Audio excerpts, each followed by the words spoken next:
이복의 중놈, 내 신발에 금이라도 발라놨나? 왜 자꾸 남의 발뒤꿈치를 뚫어지게 쳐다보는 게야? 아이고, 수령님. 금은 수령님 신발이 아니라 수령님 뱃속에 가득 차서 걸으실 때마다 무거워 보이길래 도와드릴까 했습죠. 허허허. 안녕하세요. 사랑방 이야기에 오신 걸 환영합니다. 깊은 관심과 사랑에 감사드립니다. 구독과 좋아요 눌러주시고 여러분들의 의견과 마음을 댓글로 나누어 주신다면 더 많은 따뜻한 이야기를 전해드리겠습니다. 때는 바야흐로 숙종임금님께서 보위에 오르신 지 수십 년, 조정에서는 남인이니 서인이니 하며 하루가 멀다 하고 벼슬아치들 목이 달아나던 흉흉한 시절이었지요. 장시성을 가진 후궁이 중전의 자리를 뺏내 만회하며 도성 안팎이 시끄러우니 이 산골 오지 마을까지 그 서슬퍼런 칼바람이 안 닿을 리 있겠습니까? 전국이 일이 어지러우니 민초들의 삶은 그야말로 풍전등화였답니다. 나라에서는 환곡을 푼다, 어쩐다 해도 정작 고을 수령들은 제 목숨 보전할 뒷돈 챙기기에 바빠 백성들은 초근목 피로 연명하다 못해 흙을 파먹을 지경이었거든요. 이곳 경기도의 어느 작고 조용한 마을도 그 탐욕의 그림자를 피하지 못했습니다. 박수령이라 불리는 박치왕은 본래 줄을 잘 타서 한자리 꿰찬 자인데 환국으로 세상이 뒤집혀 제 목이 달아날까 두려워 밤마다 잠을 못 이루고 금부치를 긁어 모아대고 있었지요. 그의 도포 자락은 비단결같이 고와 햇살 아래 번들거렸으나 그 옷깃 사이로 풍기는 냄새는 백성의 눈물이 썩은 구린내뿐이었답니다.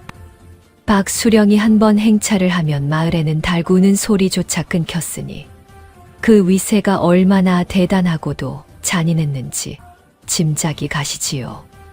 그러던 어느 날 이 마을에 기괴한 물건 하나가 굴러 들어왔습니다. 머리는 깎았으나 승복은 걸레짝보다 못해 시커먼 때가 절어있고 한쪽은 집신에 한쪽은 어디 무덤가에서 주워왔는지 구멍난 가죽신을 짝짝이로 신은 땡 중 하나가 나타난 것이지요. 이름은 허허라는데 정말로 입만 열면 허허 하고 웃어대니 사람들은 그를 미친 중이라 여겼습니다. 코끝에는 항상 맑은 콧물이 한 방울 대롱대롱 매달려 있는데 그게 떨어질 듯 말 듯 사람 마음을 아주 들었다 놓았다 하는 묘한 중이었지요. 마침 마을의 큰 지주인 김진사 댁에서 잔치가 열리던 날이었습니다. 박수령은 상좌에 앉아 기름진 돼지머리 고기를 씹으며 거드름을 피우고 있었지요. 그때 허허 스님이 슬그머니 마당 안으로 기어들어오더니 마당 쇠가 든 낡은 빗자루를 뺏어 들고는 다짜고짜 박수령의 발치만 슥슥 쓸어대는 게 아니겠습니까? 빗자루가 지나갈 때마다 뽀얀 흙먼지가 박수령의 깨끗한 비단 버선 위로 가차없이 올라앉았지요. 이놈이 눈이 멀었나? 어디서 천한 중놈이 수령님 앞길에 먼지를 피우는 게야. 이방이 먼저 나서서 호통을 쳤지만 허허는 들은 채도 안 하고 빗자루를 멈춘 뒤 허리를 푹 숙였습니다. 그리고는 박수령의 진을 묻은 집신을 마치 평생 찾아 헤맨 불살이라도 발견한 듯 뚫어지게 노려보았지요. 박수령은 젓가락질을 멈추고 딴청을 피우려 했으나 그 중놈의 시선이 마치 제 속살을 낱낱이 파헤치는 것 같아 빳빳하게 세운 깃 사이로 식은 땀이 한 방울 흘러내렸답니다. 주변에서 이를 지켜보던 마을 사람들은 입을 가리고 수군대기 시작했습니다. 그들의 말은 결코 따뜻한 걱정이 아니었지요. 저 중놈 좀 보게. 고기 한 점 얻어먹으려고 수령님 신발 수발을 드는 꼴하고는 부처님이 대웅전 박차고 나오시겠네. 에라이 중놈이 연불보다 고기 냄새에 환장을 했구먼. 저러다 수령님 신발까지 핥겠어. 안 그래요? 쉿, 조용히 해. 저 중놈 저거 저번에 주막에서 국밥 3그릇 비우고 시주 대신 방귀만 뀌고 간 놈 아냐? 아주 질이 나쁜 놈이라고. 마을 사람들의 비아냥은 뾰족한 가시가 되어 허허의 등에 꽂혔지만 허허는 오히려 비죽 웃으며 박수령에게 바짝 다가갔습니다. 박수령의 코앞까지 다가간 콧물이 떨어질 듯 흔들리자 박수령은 질겁하며 몸을 뒤로 뺐지요. 수령님, 소승이 비천한 눈을 가졌으나 하나만 여쭤봐도 되겠습니까? 이 신발 밑창에 묻은 흙 말입니다요. 참 기이하단 말이죠. 어제 이 마을에는 종일 비가 와서 온 동네가 진흙탕인데 어찌 수령님 신발 밑바닥에만 이렇게 보슬보슬하고 마른 황토가 묻어 있답니까? 꼭 저기 뒷산 절벽 끝에 있는 그 마른 굴 속에서나 나올 법한 흙인데 말이죠. 허허허. 그 순간 입안에 고기를 한가득 넣고 씹던 박수령의 턱이 딱 멈췄습니다. 그의 확장된 동공에는 당혹감과 살기가 동시에 스쳐 지나갔지요. 어제 그가 아무도 몰래 갓 태어난 황금 불상을 숨기러 갔던 그 동굴을 이 미친 중놈이 어떻게 안단 말입니까? 박수령의 얼굴은 순식간에 흙빛으로 변했고 숟가락을 든 손은 경련하듯 미세하게 떨리기 시작했답니다. 자네, 지금 뭐라고 했나? 아이고, 제가 뭐라 했나요? 그냥 수령님 신발이 너무 깨끗해서 제 마음이 다 정화된다고 했습죠. 소승은 이만 배가 고파서 부처님 대신 고기님이나 만나러 가야겠습니다. 허허 스님은 다시 능청스럽게 빗자루를 던져버리고 유유히 마당을 가로질러 나갔습니다. 남겨진 박수령은 얼어붙은 채 제 신발 밑바닥만 내려다보았고 그 뒤로 마을 사람들은 저 미친놈이 수령님께 수작 부리다 쫓겨난다며 삿대질을 멈추지 않았지요. 하지만 박수령은 뼛속까지 시려오는 공포를 느꼈습니다. 저 땡중의 비죽거리는 웃음 뒤에 자신의 목을 칠 거대한 단두대가 서 있다는 사실을 말이지요. 아이고 수령님, 그 귀한 고기가 목구멍에 걸리셨나 봅니다요. 얼굴색이 꼭 덜 익은 청시 같은 게 당장이라도 큰일 치르실 관상입니다 그려. 이 무엄한 중놈이 내까짓게 감히 수령의 안색을 논해 내 오늘 저놈의 주둥이를 마 주상 전하께 고해 바치기 전에 썩 꺼지지 못할까. 박수령의 호통은 마당 전체를 울렸지만 정작 그의 손끝은 덜덜 떨리고 있었습니다. 허허 스님이 집신 밑창의 흙을 언급한 순간부터 박수령의 머릿속은 이미 아수라장이 되었거든요. 어제 비가 억수같이 쏟아지던 밤, 그는 아무도 모르게 마을의 신성한 불상을 빼돌려 황금을 덧칠한 뒤 뒷산 비밀 동굴에 숨겨두고 왔던 것입니다. 그 동굴 바닥은 수천 년 된 마른 황토가 깔려 있어 비가 와도 젖지 않는 곳이었지요. 그런데 이 미친 중놈이 그걸 어찌 알았단 말입니까? 숙종 시절 민심은 흉흉하고 의심은 병처럼 번지던 시기였습니다. 박수령 같은 자들에게 이 신미란 곧 죽음과 같았지요.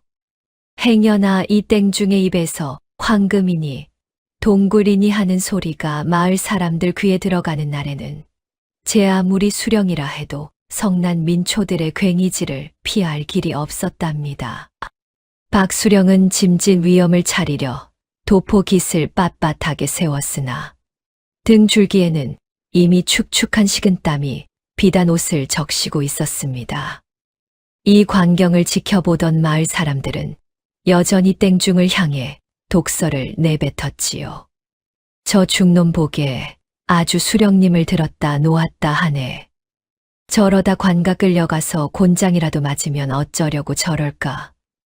에잉, 곤장이 문제겠어. 수령님 성깔에 저 중놈 오늘 밤 산속에서 호랑이 밥이 될지도 몰라. 자고로 이빠른 소리는 제 무덤 파는 법이지. 그나저나 저 중놈 아까부터 수령님 신발만 쳐다보더니 미치긴 단단히 미쳤나 보구먼. 흙이 어쨌네 저쨌네 하는 꼴 좀 봐. 마을 사람들의 비아냥은 허허의 귀를 스쳐 지나갔습니다. 허허 스님은 오히려 박수령의 술상 앞으로 한 발짝 더 다가가더니 박수령의 술잔을 쓱 가져와 제 입에 털어 넣었습니다. 꼴깍 소리가 유난히 크게 들리는 마당에서 허허는 크하고 트림까지 한 번 시원하게 발사했지요. 캬, 술맛 좋습니다요. 근데 수령님, 부처님 상호의 금칠이 벗겨진 게 아니라 수령님 얼굴에 탐욕이 금빛으로 번들거리는구먼요. 그게 너무 눈이 부셔서 소승이 눈을 뜰 수가 없단께요. 어젯밤 산행이 퍽이나 고되셨나 봅니다. 장단지에 알이 꽉 배긴 것이 마치 커다란 금덩어리 하나를 짊어지고 뛴 사람 같아요. 허허허. 박수령은 이제 거의 실성할 지경이었습니다. 그는 급기야 곁에 있던 이방의 소매를 꽉 움켜쥐었습니다. 그의 손톱이 이방의 살점을 파고들 정도로 힘이 들어갔지요. 이방, 저 미친놈을 당장 끌어내라. 아니, 끌어내지 말고 주막 뒤편에 가둬두었다가 내 따로 문초를 하겠느니라. 애구머니나 문초라니요? 소승이 무슨 죄를 지었다고 그러십니까요? 저는 그저 수령님 신발 밑에 묻은 저 황금빛 흙이참으로 탐나서 그런 것뿐인데요. 마을 사람들아, 너희들도 좀 봐라. 우리 수령님 신발에는 복이 묻어 있어서 흙에서도 금빛이 난단다. 허허의 이 한마디에 마을 사람들의 눈동자가 일제히 박수령의 발치로 쏠렸습니다. 박수령은 황급히 제 발을 도포 자락 밑으로 숨겼지요. 하지만 사람들의 눈빛에는 이미 기이한 호기심과 의심의 씨앗이 심어지고 있었습니다. 금빛 흙을 정말인가 하는 작은 수군거림이 파도처럼 번져나갔습니다. 박수령은 비겁하게 합리화하기 시작했습니다. 이건 그냥 황토일 뿐이다. 내가 어제 백성들의 농사를 살피려 멀리 황토 고개까지 다녀와서 그런 것이야. 이 중놈이 백성을 위하는 수령의 노고를 모독하다니. 하지만 허허 스님은 박수령의 그 비겁한 변명을 비웃듯 코 밑에 굳은 콧물을 손등으로 쓱 닦아내며 마지막 쐐기를 박았습니다. 황토 고개라. 거긴 어제 산사태가 나서 길이 끊겼다던데 수령님은 아마 날개라도 달고 다녀오셨나 봅니다요? 아님 땅 밑으로 다니는 재주라도 있으신가? 하긴 탐욕이 가득하면 땅 파는 재주는 저절로 생기는 법이지요. 박수령은 이제 대답조차 못하고 부르르 떨기만 했습니다. 그의 안색은 이미 시퍼렇게 질려 있었고 주변 마을 사람들은 정말 길이 끊겼나, 수령님이 거짓말을 하시는 건가 하며 서로의 얼굴을 확인하기 바빴지요. 조롱은 이제 땡중이 아니라 박수령을 향하고 있었습니다. 짧고 공격적인 마을 사람들의 시선이 박수령의 비단옷을 갈기갈기 찢는 듯했지요. 허허 스님은 그 아수라장 속에서 짝짝이 신발을 끌며 천천히 뒷걸음질 쳤습니다. 그리고는 멀리서 박수령을 향해 손을 흔들며 외쳤지요. 수령님, 오늘 밤 꿈에 부처님이 나오시면 꼭 물어보셔요. 금이 무거운지 죄가 무거운지 말이요. 허허허. 그 밤 박수령은 잠을 이룰 수 없었습니다. 방 안의 촛불이 일렁일 때마다 창호지 너머로 허허 스님의 비죽거리는 웃음소리가 들리는 듯 했거든요. 박수령은 자신의 빳빳한 깃을 부여잡고 결심했습니다. 저 중놈의 혓바닥을 잘라버리지 않으면 자신의 황금성이 무너질 것이라고 말이지요. 하지만 그것이 바로 자신의 무덤을 더 깊게 파는 일인 줄은 꿈에도 몰랐답니다. 스님, 고기 한 점 드릴 테니 제발 저 인간 숨통 끊어지는 소식 좀 들고 오셔요. 그래야 이 한 맺힌 국밥이 목구멍으로 넘어가지 않겠소. 아이고, 월섰네. 중놈한테 살생을 청하다니 부처님이 노하시겠구먼요. 근데 말이여, 국밥에 고기가 너무 적어서 나도 그 인간 목이라도 따서 고명으로 얹고 싶은 심정이긴 허허허. 허허. 스님이 짝짝이 신발을 끌며 찾아든 곳은 마을 어귀의 낡은 주막이었습니다. 주인장 월서는 남편이 박수령의 강제 노역에 끌려갔다 싸늘한 주검으로 돌아온 뒤 오직 복수만을 위해 이 주막을 지키고 있는 여인이었지요. 그녀는 정교한 동정의 저고리를 입고 있었지만 그 솜의 끝은 닳고 달아 그녀의 거친 세월을 증명하고 있었습니다. 허허는 월선이 내어준 김이 모락모락 나는 국밥 그릇에 코를 박고는 개걸스럽게 국물을 들이켰지요. 숙종 시절의 민심이란 건 참으로 묘했습니다. 겉으로는 수령의 위세에 눌려 굽신거려도 주막 평상에만 앉으면 혓바닥들이 날카로운 칼날이 되어 돌아다녔거든요. 특히나 박수령이 빼돌린 불상 이야기가 은밀히 퍼지기 시작하자 주막의 공기는 평소보다 훨씬 더 무겁고도 뜨겁게 달아올랐답니다. 주막 평상 한쪽에서 막걸리를 들이키던 동네 사내들이 허허를 향해 입을 뗐습니다. 야, 저 땡중 좀 봐라.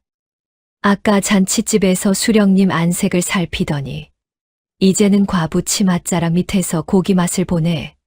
중놈이 아니라 순잡놈이지. 부처님이 아니라 고기님을 모시는 모양인데 저러다 지옥불에 떨어지면 그 배돼지 기름 때문에 아주 활활 타오르겠어. 안 그래? 조용히 해. 이 사람아. 수령님이 저 중놈 가둬두라고 했다던데 용케도 도망쳐 나왔나 보구먼. 발바닥에 불이 나게 뛴 모양이야. 마을 사람들의 비아냥은 국밥의 김처럼 허허의 얼굴 주위를 맴돌았지만 허허는 코 밑에 맺힌 콧물을 쓱 닦아내며 월선에게만 들릴 듯한 목소리로 속삭였습니다. 월선네, 아까 그 박수령놈 신발 밑에 묻은 흙. 내가 그 동네를 좀 아는데 말이여. 뒷산 가파른 절벽 끝에 해골처럼 생긴 구멍 하나 있지.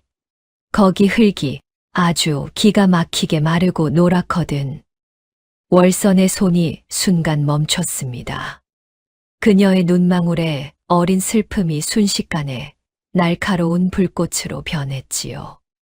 그녀는 행주를 꽉 움켜쥐며 낮은 목소리로 대꾸했습니다.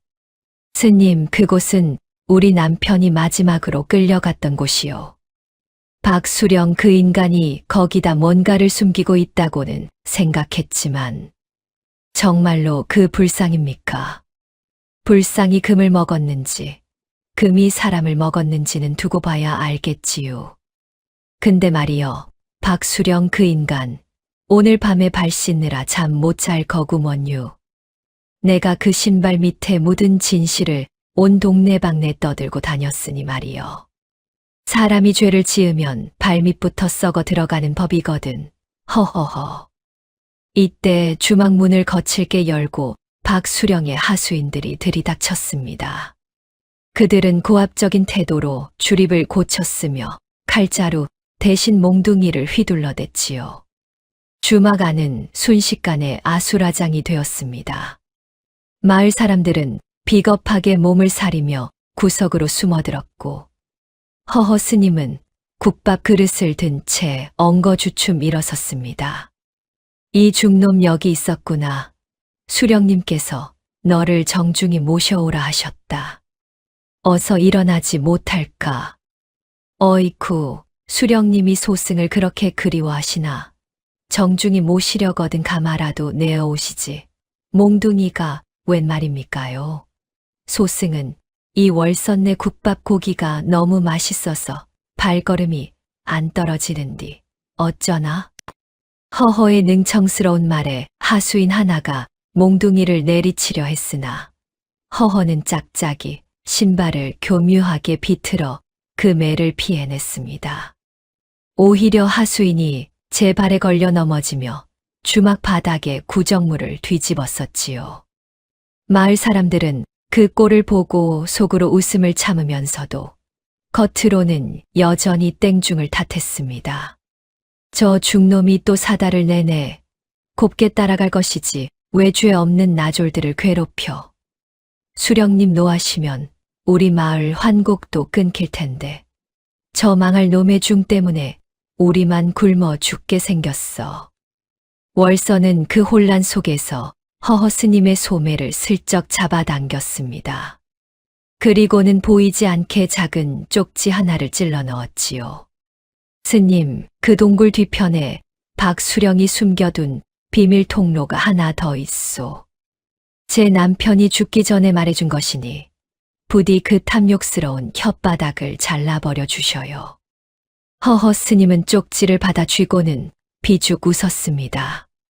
그리고는 하수인들에게 끌려가는 척하며 월선에게 윙크를 날렸지요. 걱정 마셔요, 월선네. 내일 아침이면 박수령 놈이 제 발로 그 동굴에 들어가서 연부를 외게 될 테니까요. 수령님, 소승 갑니다요. 고기 좀 더 준비해 두셔요. 허허허.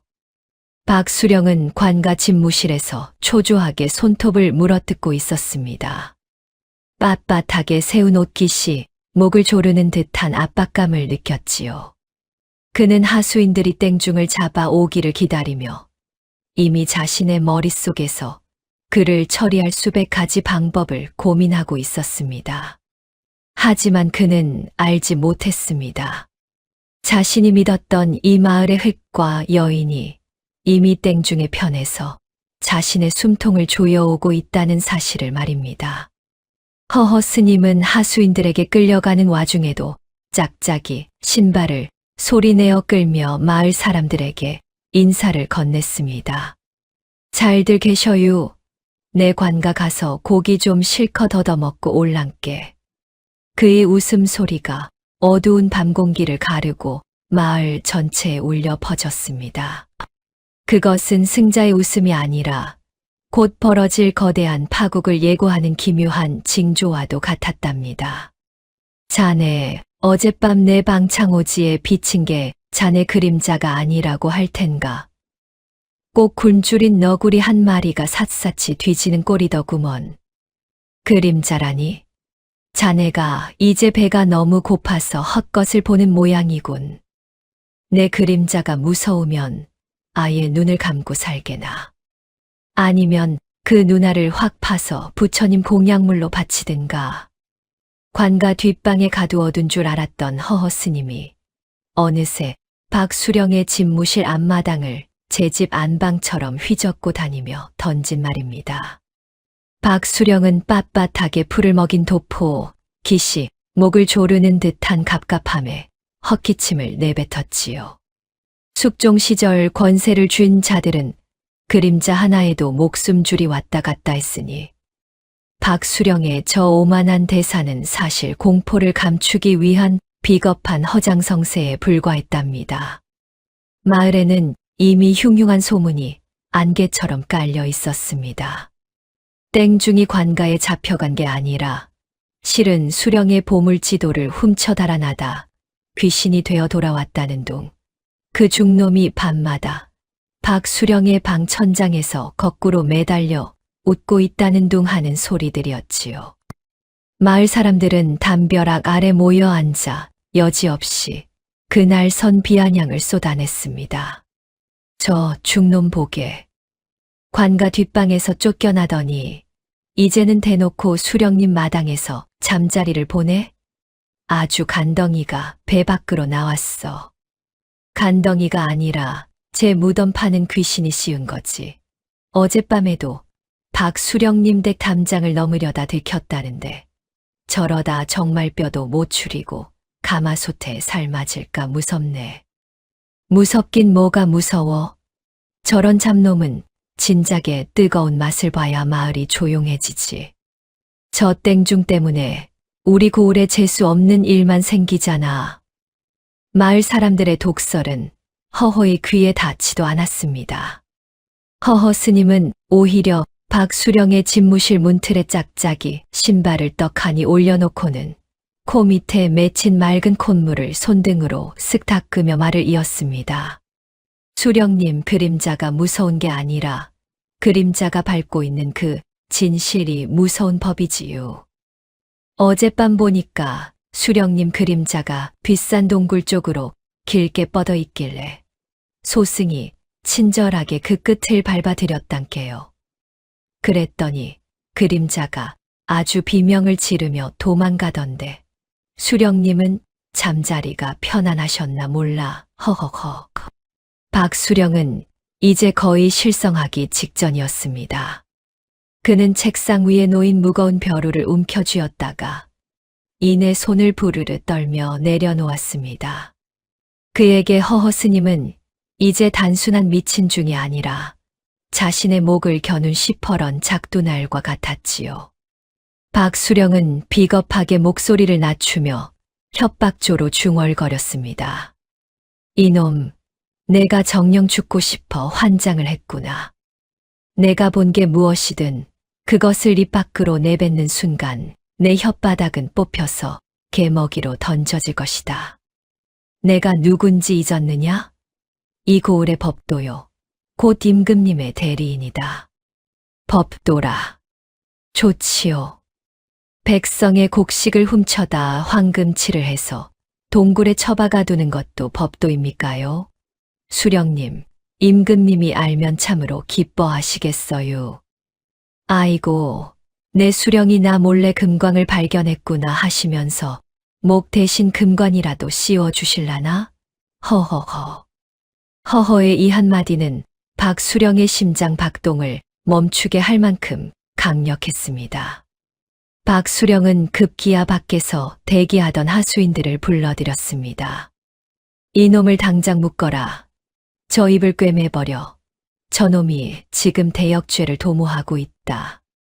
하지만 하수인들이 들이닥치기도 전에 허허 스님은 짝짝이 신발을 신고 마당을 훌쩍 가로질러 담벼락 위로 올라갔습니다. 그리고는 담 너머에서 구경하던 마을 사람들을 향해 크게 외쳤지요. 동네 사람들아, 우리 수령님이 어젯밤에 뒷산 귀신을 만나서 정신이 혼미하신 모양이다. 귀신이 황금 보따리를 들고 수령님을 쫓아다닌다니. 오늘 밤엔 다들 집 문 꼭 걸어 잠그고 계셔요. 황금 귀신한테 홀리면 약도 없단께. 마을 사람들은 허허의 외침에 황금, 귀신 하며 서로의 눈치를 보았습니다. 비아냥대던 목소리들 사이로 묘한 탐욕과 의심이 섞이기 시작했지요. 박수령은 얼굴이 벌겋게 달아올라 마당으로 뛰어나왔으나 허허는 이미 바람처럼 사라진 뒤였습니다. 그날 밤 박수령의 집 안팎에는 기묘한 정적이 흘렀습니다. 박수령은 방 안의 모든 불을 끄고 숨을 죽였지만 창호지에 비친 나무 그림자가 자꾸만 짝짝이 신발을 신은 땡중의 형상으로 보여 소스라치게 놀라곤 했지요. 한편 주막에서는 월선이 허허가 남기고 간 비밀 쪽지를 읽으며 서늘한 미소를 짓고 있었습니다. 스님, 판은 벌어졌소. 이제 그 탐욕스러운 인간이 제 발로 무덤에 들어갈 일만 남았구려. 박수령은 자신의 권세가 영원할 줄 알았으나 이제는 제 집 앞마당에 들이운 자신의 그림자조차 믿지 못하는 처지가 되었습니다. 숙종 시절의 정국만큼이나 위태로운 박수령의 운명은 이제 땡중 허허의 혓바닥 끝에서 대롱대롱 매달려 춤을 추고 있었답니다. 자네, 요즘 관가 주변을 기웃거린다며? 입 조심하게. 그 입이 자네 목을 치는 칼이 될 수도 있으니 말이네. 내 인내심도 이제 바닥이야. 충고 고맙구먼유, 수령님. 근데 내 목이 달아나기 전에 수령님 비단신 밑에 그 거무튀튀한 진실부터 씻어내는 게 어떻겠나. 그 냄새가 하도 고약해서 동네 개들이 다 관가 담벼락에 대고 지저대니 말이여. 허허허. 관가 앞마당 빳빳하게 풀을 먹인 관복을 입고 고압적으로 내려다보는 박수령과 한쪽 어깨를 비스듬히 기울인 채 짝짝이 신발을 까딱거리는 허허 스님이 정면으로 마주 섰습니다. 숙종 시절 수령의 한마디면 생사람 잡는 건 일도 아니었으나 허허 스님은 오히려 박수령의 코앞까지 다가가 킁킁거리며 냄새를 맡는 신용을 했지요. 박수령은 탐욕으로 번들거리는 눈동자 주변을 미세하게 떨며 허리춤의 옷자락을 꽉 움켜쥐었습니다. 이 서슬퍼런 광경을 구경하려 모여든 마을 사람들의 입방아는 오늘도 멈출 줄을 몰랐습니다. 저 중놈 좀 보게, 수령님 면전에 대고 개 짖는 소리를 하네. 오늘이야말로 진짜 뼈도 못 추리겠구먼. 그러게나 말이여. 수령님이 인내심이 좋으셔서 망정이지. 나 같으면 벌써 주둥이를 확 그냥. 근데 저 중놈이 말한 진실이란 게 대체 뭘까? 요즘 수령님 뒤를 캐고 다닌다는 소문이 파다하던데. 에라이, 보나 마나 고기 얻어먹으려고 지어낸 소리겠지. 저런 잡놈 말에 귀 기울이다간 우리까지 관가 지하방 구경하게 생겼어. 마을 사람들의 비아냥거림이 마당 가득 먼지처럼 날렸지만 허허 스님은 아랑곳하지 않고 박수령의 비단 도포 자락을 손가락 끝으로 살짝 건드렸습니다. 아이고, 이 비단 좀 보소. 백성들 고혈로 짠 옷이라 그런지 아주 기름기가 좔좔 흐르네요. 근데 수령님, 어젯밤에 그 뒷산 동굴에서 나오실 때 누가 뒤에서 부르는 소리 못 들으셨소? 소승이 듣기로는 억울하게 죽은 이 마을 장정들 귀신이 내 황금 내놔라 하고 통곡을 하던디 말이여. 박수령은 이제 이성을 잃기 일보 직전이었습니다. 그는 비릿하게 입술을 쪼개며 허허의 귓가에 대고 낮고 서늘하게 읊조렸습니다. 내 놈이 정령 죽음을 구걸하는구나. 그 동굴이든 황금이든 내 놈이 본 것은 환상일 뿐이다. 내 말 한마디면 너는 오늘부로 이 세상 사람이 아니게 될 텐데. 그래도 그 망할 혓바닥을 놀릴 테냐. 협박도 참 수령님답게 천박하시네요. 소승목이 날아가는 게 무서웠으면 애초에 삭발도 안 했지요. 근데 말이여, 수령님이 숨겨둔 그 노란 돌덩이들이 사실은 부처님 눈물이라는 거 아시나 몰라? 눈물은 닦아도 닦아도 다시 흐르는 법이거든요. 수령님 안방 금고까지 그 눈물이 스며들면 어쩌시려고? 허허의 말이 끝남과 동시에 박수령은 자신의 수하들을 매섭게 노려보았습니다. 뭐 하느냐? 이 광인을 당장 옥에 가두고 입에 재갈을 물려라. 저놈이 감히 국법을 능멸하고 민심을 어지럽히고 있다. 나졸들이 들이닥쳐 허허 스님의 팔을 낚아채자 허허는 오히려 기다렸다는 듯 몸을 흐느적거리며 너스레를 떨었습니다. 짝짝이 신발 중 한 짝이 벗겨져 마당 흙바닥을 뒹굴었지만 그는 아랑곳하지 않고 마을 사람들을 향해 고개를 돌려 크게 외쳤지요. 동네 사람들아, 내 신발 한 짝 잘 보관해둬라. 저 신발이 나중에 수령님 곳간 문을 여는 열쇠가 될지도 모르니께. 수령님, 옥방에 고기 반찬은 나오는 거지요? 배고프면 소승은 부처님보다 돼지님을 먼저 찾거든요. 허허허. 박수령은 분에 겨워 빳빳한 옷깃을 풀어헤쳤습니다. 숨이 턱 끝까지 차오르는 갈증을 느꼈지요. 그는 허허 스님이 끌려가는 뒷모습을 보며 속으로 빌었습니다. 제발 저 중놈의 주둥이가 영원히 다치기를. 하지만 그는 몰랐습니다. 허허 스님이 일부러 흘리고 간 그 낡은 신발 한 짝을 주막 월선이 남몰래 주워 품속에 갈무리했다는 사실을 말이지요. 마을 사람들은 허허가 끌려가자마자 비아냥을 멈추고 묘한 눈빛으로 서로를 쳐다보았습니다. 진짜 뭐가 있긴 있는 모양인데 수령님 얼굴 보셨어. 꼭 도둑질하다 들킨 사람 같잖아. 짧고 공격적이었던 그들의 대사는 이제 박수령의 등 뒤를 찌르는 차가운 의심의 칼날로 변하고 있었습니다. 옥으로 향하는 어두운 복도에서도 허허 스님의 웃음소리는 끊이지 않았습니다. 허허허 수령님, 오늘 밤엔 신발 꼭 벗고 주무셔요. 발가락 사이사이에 황금이 박혀서 무거울 텐께 말이여. 박수령은 그 소리를 듣지 않으려 귀를 틀어 막았으나 이미 그의 마음속에는 땡중이 심어놓은 파멸의 씨앗이 무섭게 뿌리를 내리고 있었답니다. 숙종 시절의 전국만큼이나 위태로운 박수령의 권세는 이제 한 조각 낡은 신발과 땡중의 비죽거리는 웃음 앞에서 산산조각 날 준비를 마쳤습니다. 갈등은 이제 최고조로 치달아 누구 하나는 반드시 피를 보아야 끝날 전야의 정적 속으로 빠져들고 있었지요. 결국 자네가 숨기려던 것이 이것이었나? 이 피 묻은 서찰이 자네 집 마당에서 나올 줄은 몰랐군. 자네, 이제 보니 수령이 아니라 도살장 백정이었구먼. 그것이 무엇이든 자네가 그걸 본 순간부터 자네 목숨은 이미 자네 것이 아니네. 운명을 받아들이게. 내 놈의 그 더러운 혓바닥이 내 황금성을 무너뜨릴 줄 알았더냐. 어두컴컴한 관과 옥방, 쇠창살 사이로 비치는 희미한 달빛 아래 박수령과 허허 스님이 다시 마주 섰습니다.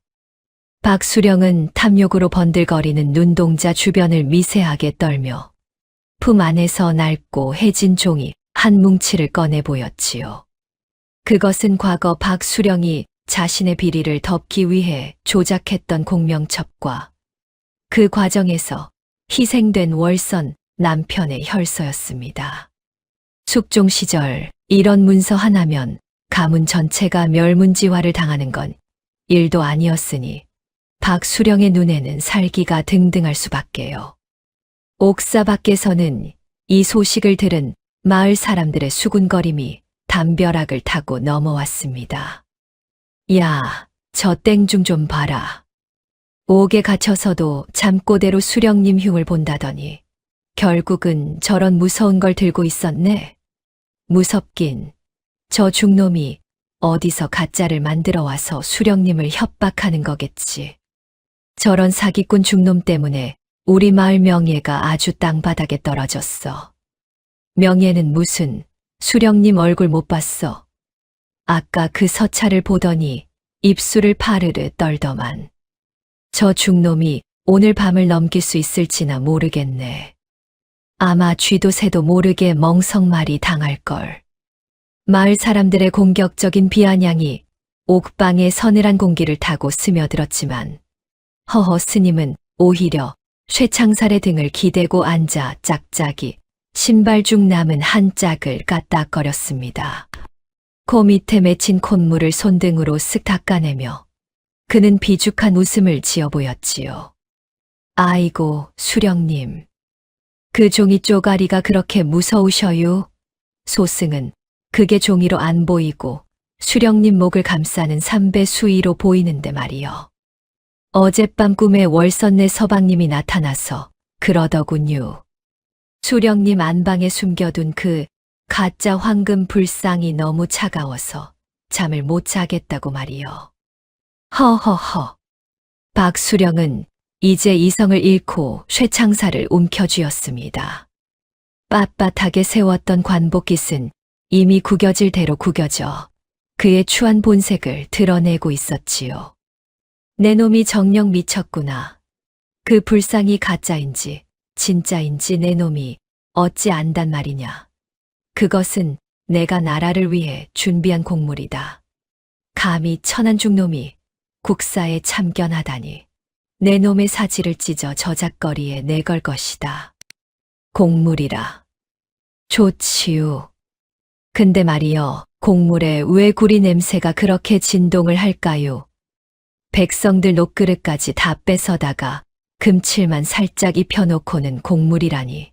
부처님이 웃다가 배꼽이 빠지시겠네요. 수령님, 그 불상. 사실은 속이 텅 비어 있지요? 수령님 마음보처럼 말이여. 허허의 송곳 같은 말에 박수령은 쇠창살 사이로 손을 뻗어 허허의 멱살을 잡으려 했습니다. 하지만 허허는 미꾸라지처럼 몸을 비틀어 뒤로 물러났지요. 박수령은 비릿하게 웃으며 품 안의 서찰을 촛불에 가까이 가져갔습니다. 내 놈이 아무리 짓거려봐야 이 증거만 사라지면 끝이다. 마을 사람들은 내 말을 믿을 것이고 너는 그저 미친 광인으로 죽어갈 뿐이야. 보아라, 내 놈의 희망이 제가 되는 모습을. 불꽃이 서찰 끝에 닿으려는 찰나 허허 스님이 박장대소를 터뜨렸습니다. 옥방 전체가 울릴 정도로 호탕하고 기괴한 웃음이었지요. 허허허, 수령님 참으로 귀여우시네요. 그게 진짜 서찰이라고 믿으셨소. 진짜는 이미 월선 내 국밥 가마솥 밑에서 잘 끓고 있단께요. 수령님이 지금 태우려는 건 아까 소승이 옥방 바닥에 굴러다니던 개똥 묻은 종이에다 침 발라 쓴 낙서지요. 글씨도 모르시나 봐. 허허허. 박수령은 소스라치게 놀라 종이를 바닥에 내팽개쳤습니다. 손에 묻은 기분 나쁜 감촉에 얼굴이 험악하게 일그러졌지요. 그는 이제 공포를 넘어 광기에 사로잡혔습니다. 이 악마 같은 중놈, 여봐라. 당장 이놈을 끌어내어 형틀에 묶어라. 내 직접 저놈의 주둥이를 찢어버리겠다. 나졸들이 들이닥치기 직전 허허 스님은 옥방 창 너머로 보이는 마을의 전경을 보며 나지막이 읊조렸습니다. 수령님, 7장부터 날씨가 아주 굳어질 거구먼요. 비가 오면 진흙이 생기고 진흙이 생기면 수령님 발자국이 온 세상에 다 드러날 텐데 어쩌시려나? 소승은 옥방에서도 아주 잘 텐께 수령님은 밤새 발 씻을 물이나 준비해 두셔요. 마을 사람들은 옥방 안에서 들려오는 박수령의 고함과 땡중의 웃음소리에 마른 침을 삼켰습니다. 진짜 서찰이 따로 있다고. 그럼 수령님이 우리 녹그릇을 훔친 게 사실인가? 짧고 공격적이었던 그들의 비아냥은 어느새 자신들의 잃어버린 재물에 대한 분노와 박수령을 향한 의심으로 뒤바뀌어 들불처럼 번지기 시작했습니다. 박수령은 자신의 권세가 이 옥방의 벽처럼 단단하다 믿었으나 이미 땡중의 혓바닥 아래서 그 기반이 모래성처럼 허물어지고 있었습니다. 숙종 시절의 위태로운 정국만큼이나 폭발하기 직전의 긴장감이 감도는 고울의 밤, 이제 곧 닥쳐올 비와 함께 모든 진실이 진흙탕 위로 떠오를 준비를 마쳤답니다. 결국 자네가 숨기려던 것이 이것이었나? 잎이 묻은 서찰이 자네 집 마당에서 나올 줄은 몰랐군. 자네, 이제 보니 수령이 아니라 도살장 백정이었구먼. 그것이 무엇이든 자네가 그걸 본 순간부터 자네 목숨은 이미 자네 것이 아니네. 운명을 받아들이게. 내 놈의 그 더러운 혓바닥이 내 황금성을 무너뜨릴 줄 알았더냐. 어두컴컴한 관과 옥방, 쇠창살 사이로 비치는 희미한 달빛 아래 박수령과 허허 스님이 다시 마주 섰습니다. 박수령은 탐욕으로 번들거리는 눈동자 주변을 미세하게 떨며 품 안에서 낡고 해진 종이 한 뭉치를 꺼내 보였지요. 그것은 과거 박수령이 자신의 비리를 덮기 위해 조작했던 공명첩과 그 과정에서 희생된 월선 남편의 혈서였습니다. 숙종 시절 이런 문서 하나면 가문 전체가 멸문지화를 당하는 건 일도 아니었으니 박수령의 눈에는 살기가 등등할 수밖에요. 그는 빳빳하게 풀을 먹인 관복깃을 거칠게 매만지며 쇠창살 너머의 허허를 짓씹어 먹을 듯 노려보았습니다. 옥사 밖에서는 이 소식을 들은 마을 사람들의 수군거림이 담벼락을 타고 넘어왔습니다. 그들의 혓바닥은 오늘도 독이 바짝 올라 있었지요. 야, 저 땡중 좀 봐라. 옥에 갇혀서도 잠꼬대로 수령님 흉을 본다더니 결국은 저런 무서운 걸 들고 있었네. 무섭긴 저 중놈이 어디서 가짜를 만들어 와서 수령님을 협박하는 거겠지. 저런 사기꾼 중놈 때문에 우리 마을 명예가 아주 땅바닥에 떨어졌어. 저놈은 오늘 밤을 못 넘기고 멍석말이 당할 게 뻔해. 명예는 무슨, 수령님 얼굴 좀 보게나. 아까 그 서찰을 보더니 입술을 파르르 떨더만. 저 중놈이 보통 중이 아닌 건 확실해. 아마 귀신이라도 부리는 모양이지. 마을 사람들의 공격적인 비아냥이 옥방의 서늘한 공기를 타고 스며들었지만 허허 스님은 오히려 쇠창살의 등을 기대고 앉아 짝짝이 신발 중 남은 한 짝을 까딱거렸습니다. 코 밑에 맺힌 콧물을 손등으로 쓱 닦아내며 그는 비죽한 웃음을 지어 보였지요. 아이고, 수령님. 그 종이 쪼가리가 그렇게 무서우셔요? 소승은 그게 종이로 안 보이고 수령님 목을 감싸는 삼배 수위로 보이는데 말이요. 수령님 안방 금고 속에 숨겨둔 그 가짜 황금 불상이 너무 차가워서 그 곁에 묻어둔 원혼들이 잠을 못 자겠다고 통곡을 하더이다. 그 소리가 수령님 귀에는 안 들리시나 봐. 허허허. 박수령은 이제 이성을 잃고 쇠창살을 움켜쥐었습니다. 빳빳하게 세웠던 관복깃은 이미 구겨질 대로 구겨져 그의 추한 본색을 드러내고 있었지요. 내 놈이 정녕 미쳤구나. 그 불상이 가짜인지 진짜인지 내 놈이 어찌 안단 말이냐. 그것은 내가 나라를 위해 준비한 곡물이다. 감히 천한 중놈이 국사에 참견하다니. 내 놈의 사지를 찢어 저작거리에 내걸 것이다. 내 손에 든 이 서찰이 내 놈의 무덤이 될 것이야. 곡물이라. 좋지요. 근데 말이여, 곡물에 왜 구리 냄새가 그렇게 진동을 할까요? 백성들 녹그릇까지 싹싹 다 뺏어다가 겉에만 금치를 살짝 입혀놓고는 곡물이라니.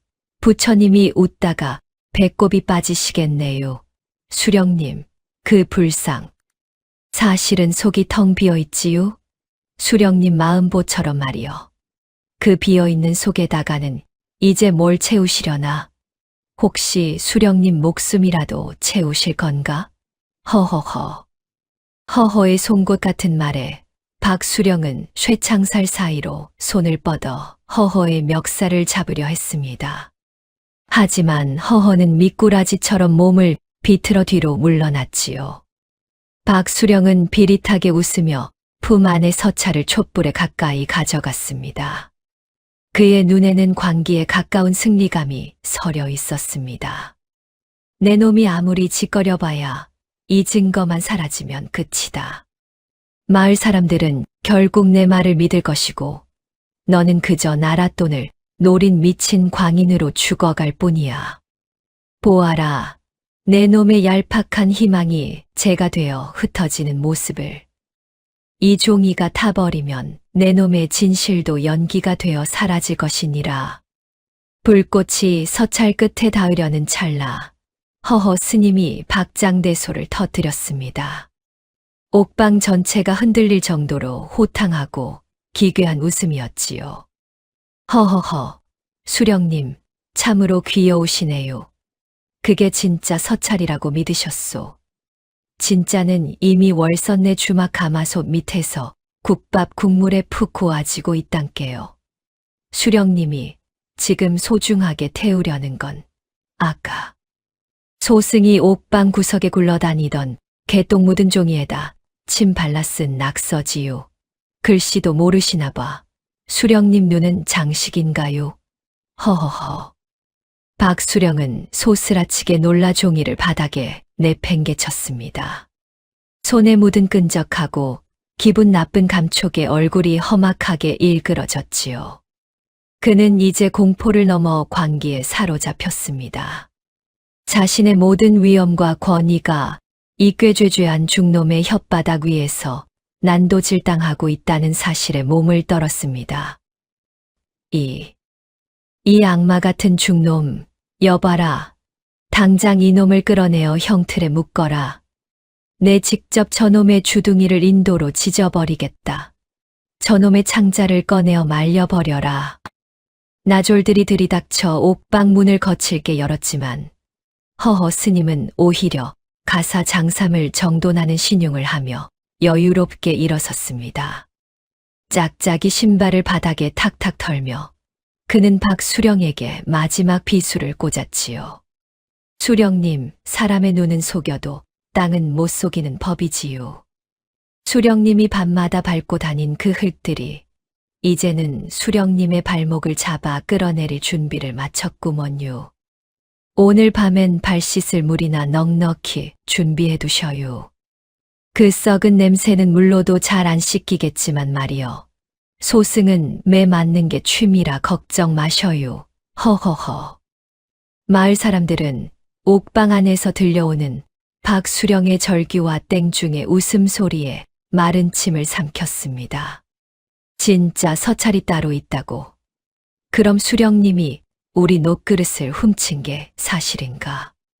짧고 공격적이었던 그들의 비아냥은 어느새 자신들의 잃어버린 재물에 대한 분노와 박수령을 향한 의심으로 뒤바뀌어 들불처럼 번지기 시작했습니다. 박수령은 자신의 권세가 이 옥방의 벽처럼 단단하다 믿었으나 이미 땡중의 혓바닥 아래서 그 기반이 모래성처럼 허물어지고 있었습니다.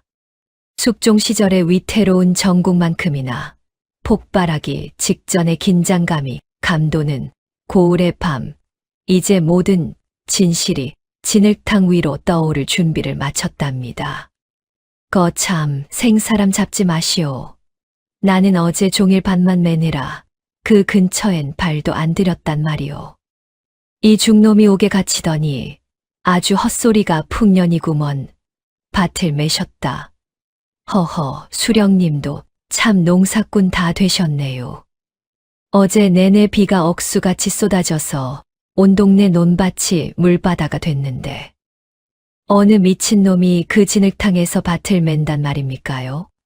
수령님 신발 밑창에 묻은 저 뽀얗고 마른 흙은 대체 어디서 훔쳐온 것인가요? 혹시 땅속으로 다니는 두더지라도 되시는가? 허허허. 관가 마당은 장대비가 쏟아져 발목까지 물이 차오르고 있었습니다.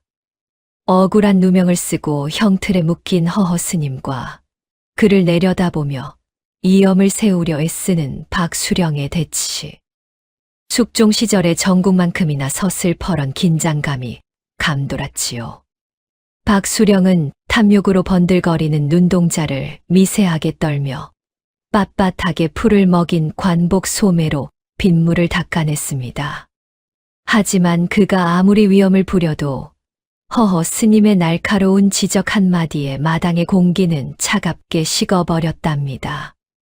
비에 젖은 채 이 광경을 지켜보던 마을 사람들의 수군거림은 이제 비아냥을 넘어 확신에 찬 의심으로 변해가고 있었습니다. 저 중놈 말이 맞네. 어제 비가 그렇게 왔는데 웬 바칠이야? 수령님 도포 자락에 흙탕물 튈까봐 집 밖에도 안 나오시던 분이. 그러게나 말이여. 수령님 신발 좀 보게. 비 한 방울 안 맞은 것처럼 흙이 뽀얗잖아. 저건 분명히 지붕 있는 곳이나 동굴 같은 데 들어갔다 왔다는 증거지. 에라이, 수령님이 우리 몰래 보물이라도 숨기러 가신 거 아냐? 저 중놈이 괜히 저러는 게 아니라고. 마을 사람들의 공격적인 목소리가 빗소리를 뚫고 박수령의 귀에 꽂혔습니다. 박수령은 비릿하게 입술을 쪼개며 허허 스님의 멱살을 잡으려 했으나 빗물에 미끄러져 오히려 꼴사납게 휘청거렸지요. 이놈, 내가 정령 죽음을 구걸하는구나. 내가 어제 밭을 맸다 하면 맨 것이지. 감히 천한 중놈이 수령의 행보를 캐묻느냐. 이 흙은 내 집무실 바닥 흙이다. 어디서 감히 요사스러운 혓바닥을 놀려 민심을 어지럽히느냐. 아이고 수령님 집무실 바닥이 그렇게 귀한 황토였소. 소승이 보기엔 그 흙, 우리 마을 뒷산 꼭대기에 있는 그 해골 동굴 입구에만 있는 귀한 흙 같은데 말이요. 그 동굴 안에는 비가 아무리 와도 흙이 안 젖거든요. 거기가 참 명당이라던데 혹시 거기다 우리 마을 사람들 녹그릇 녹여 만든 그 노란 부처님이라도 모셔두신 거 아녀유? 허허허. 허허의 이 한마디는 쏟아지는 빗줄기보다 더 차갑게 박수령의 심장을 찔렀습니다. 박수령은 이제 거의 실성한 듯 나졸들에게 소리를 질러댔습니다. 뭐 하느냐, 당장 저놈의 주둥이를 으깨버려라. 저놈이 지금 대역죄를 지어 감히 나를 모함하고 있다. 저놈의 목을 쳐라. 하지만 나졸들도 이제는 주춤거렸습니다. 마을 사람들의 눈빛이 예전 같지 않았거든요. 그때 주막 월선이 빗속을 뚫고 마당 한복판으로 뛰어들어왔습니다. 그녀는 억척스럽게 걷어붙인 소매 사이로 박수령이 어제 흘리고 갔다는 낡은 놀이개 하나를 치켜들었습니다. 수령님, 이게 어제 그 동굴 입구에서 주운 것인데 수령님 댁 사모님 것이 맞지요? 우리 남편이 그 동굴 공사에 동원됐다가 돌아오지 못했는데 수령님은 거기서 도대체 무엇을 하신 겁니까요? 월선의 절규에 마을 사람들은 폭발했습니다. 수령이 우리를 속였네. 그 중놈 말이 사실이었어. 하는 고함이 관가 마당을 가득 채웠지요. 박수령은 빳빳하게 세웠던 관복깃이 비에 젖어 축 처진 것처럼 그의 권위도 처참하게 무너져 내리고 있었습니다. 허허 스님은 형틀에 묶인 채로 고개를 들어 박수령을 보며 비죽 웃었습니다. 코 밑에 맺힌 빗물을 혀끝으로 쓱 핥아내며 그는 마지막 비수를 던졌지요. 수령님, 사람의 눈은 가려도 땅의 흙은 못 가리는 법입니다요. 수령님 신발에 묻은 저 마른 흙이 이제는 수령님 무덤에 덮일 흙이 될 것 같은데 어쩌나. 소승은 비 맞는 게 시원해서 좋은데 수령님은 왜 그렇게 부르르 떠시는가. 허허허. 박수령은 이제 대답조차 못하고 뒷걸음질 쳤습니다.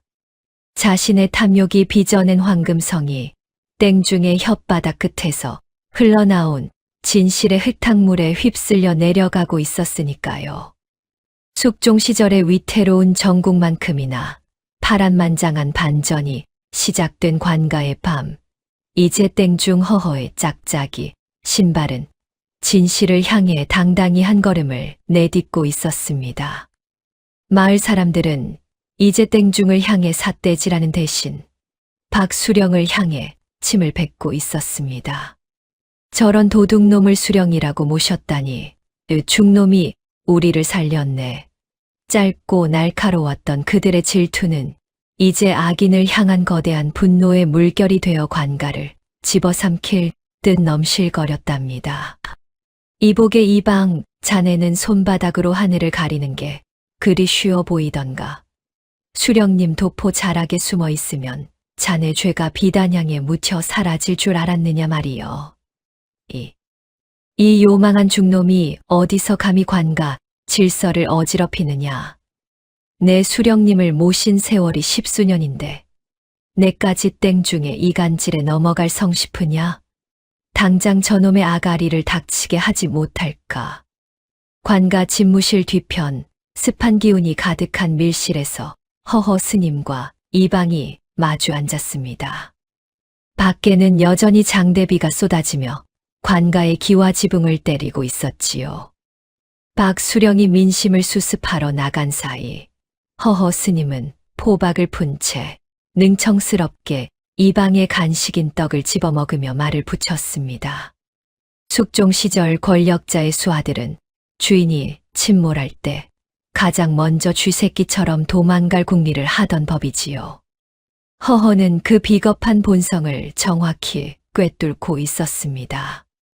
밀실 박복도에서는 나졸들과 마을 심부름꾼들이 귀를 대고 수군거리고 있었습니다.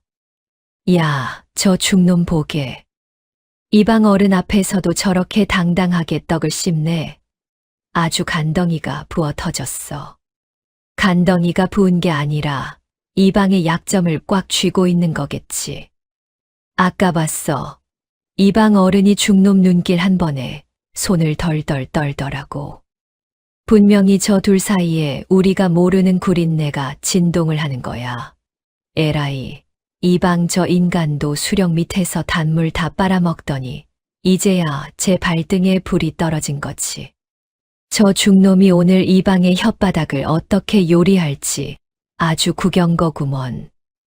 마을 사람들의 독설 섞인 호기심이 문틈으로 스며들었지만 허허 스님은 떡고물을 손가락으로 콕 찍어 먹으며 이방의 눈을 빤히 쳐다보았습니다.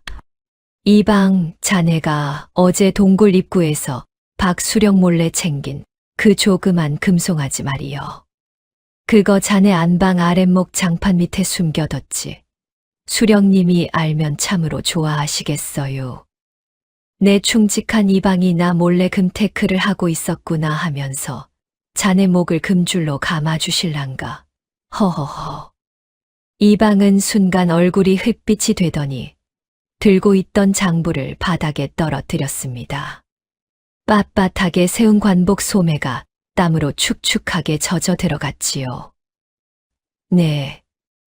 내 놈이 그걸 어찌. 아니, 나는 그런 적 없다.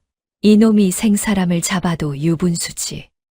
생사람은 자네랑 수령님이 잡았지요. 월선내 서방님이 그 무거운 불상을 옮기다 허리가 끊어졌을 때 자네가 꾀병 부리지 마라며 몽둥이질한 거. 소승은 다 봤단께요. 그때 흘린 그 사람의 피가 지금 자네 신발 밑창에 묻은 그 마른 황토랑 섞여서 아주 진득하게 달라붙어 있구먼. 자네, 밤마다 발바닥이 뜨거워서 잠 안 오지. 그게 다 업보라는 거요. 이 사람아. 허허의 목소리는 낮았지만 밀실 안을 가득 채운 긴장감은 날카로운 작두날 같았습니다. 이방은 이제 거의 울음 섞인 목소리로 변명을 늘어놓기 시작했습니다. 나는 시키는 대로 했을 뿐이야. 수령님이 시키는데 일개 이방이 어찌 거역한단 말인가. 그 불상도 황금 수탈도 다 수령님이 주도한 일이야. 나는 그저 장부 정리만 했다고. 장부 정리? 허허, 참으로 편리한 핑계구먼요.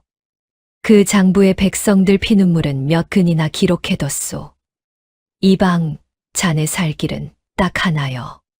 지금 당장 저 밖에서 웅성거리는 사람들 앞에서 수령님의 그 황금 성이 어떻게 쌓였는지 낱낱이 불어버리는 거요. 안 그러면 수령님이 자멸할 때 자네가 제일 먼저 제물로 바쳐질 텐데. 그래도 괜찮겠어. 이방은 주먹을 꽉 쥐고 부르르 떨었습니다. 그의 머릿속에는 이미 자신을 배신하고 모든 죄를 뒤집어 씌울 박수령의 차가운 눈빛이 스쳐 지나갔지요. 비겁함이 극에 달하면 오히려 진실이 튀어나오는 법입니다. 말하겠네. 다 말하겠어. 수령님이 뒷산 동굴에 숨긴 건 불상뿐만이 아니야. 조정에 바칠 진상품까지 빼돌려 가짜로 바꿔치기 했단 말이야. 나는 억울해. 나는 그저 목숨을 부지하고 싶었을 뿐이라고. 이방의 고함이 밀실 밖으로 터져 나오자 엿듣던 사람들이 일제히 세상에나 진상품까지 하며 소리를 질렀습니다. 허허 스님은 그 아수라장 속에서 짝짝이 신발을 탁탁 치며 일어섰습니다. 코 밑에 맺힌 콧물을 쓱 닦아내며 그는 비죽 웃었습니다. 거 보셔요. 이방. 혓바닥이 무거우면 사람이 죽지만 혓바닥을 가볍게 놀리면 명줄이 길어지는 법이지요.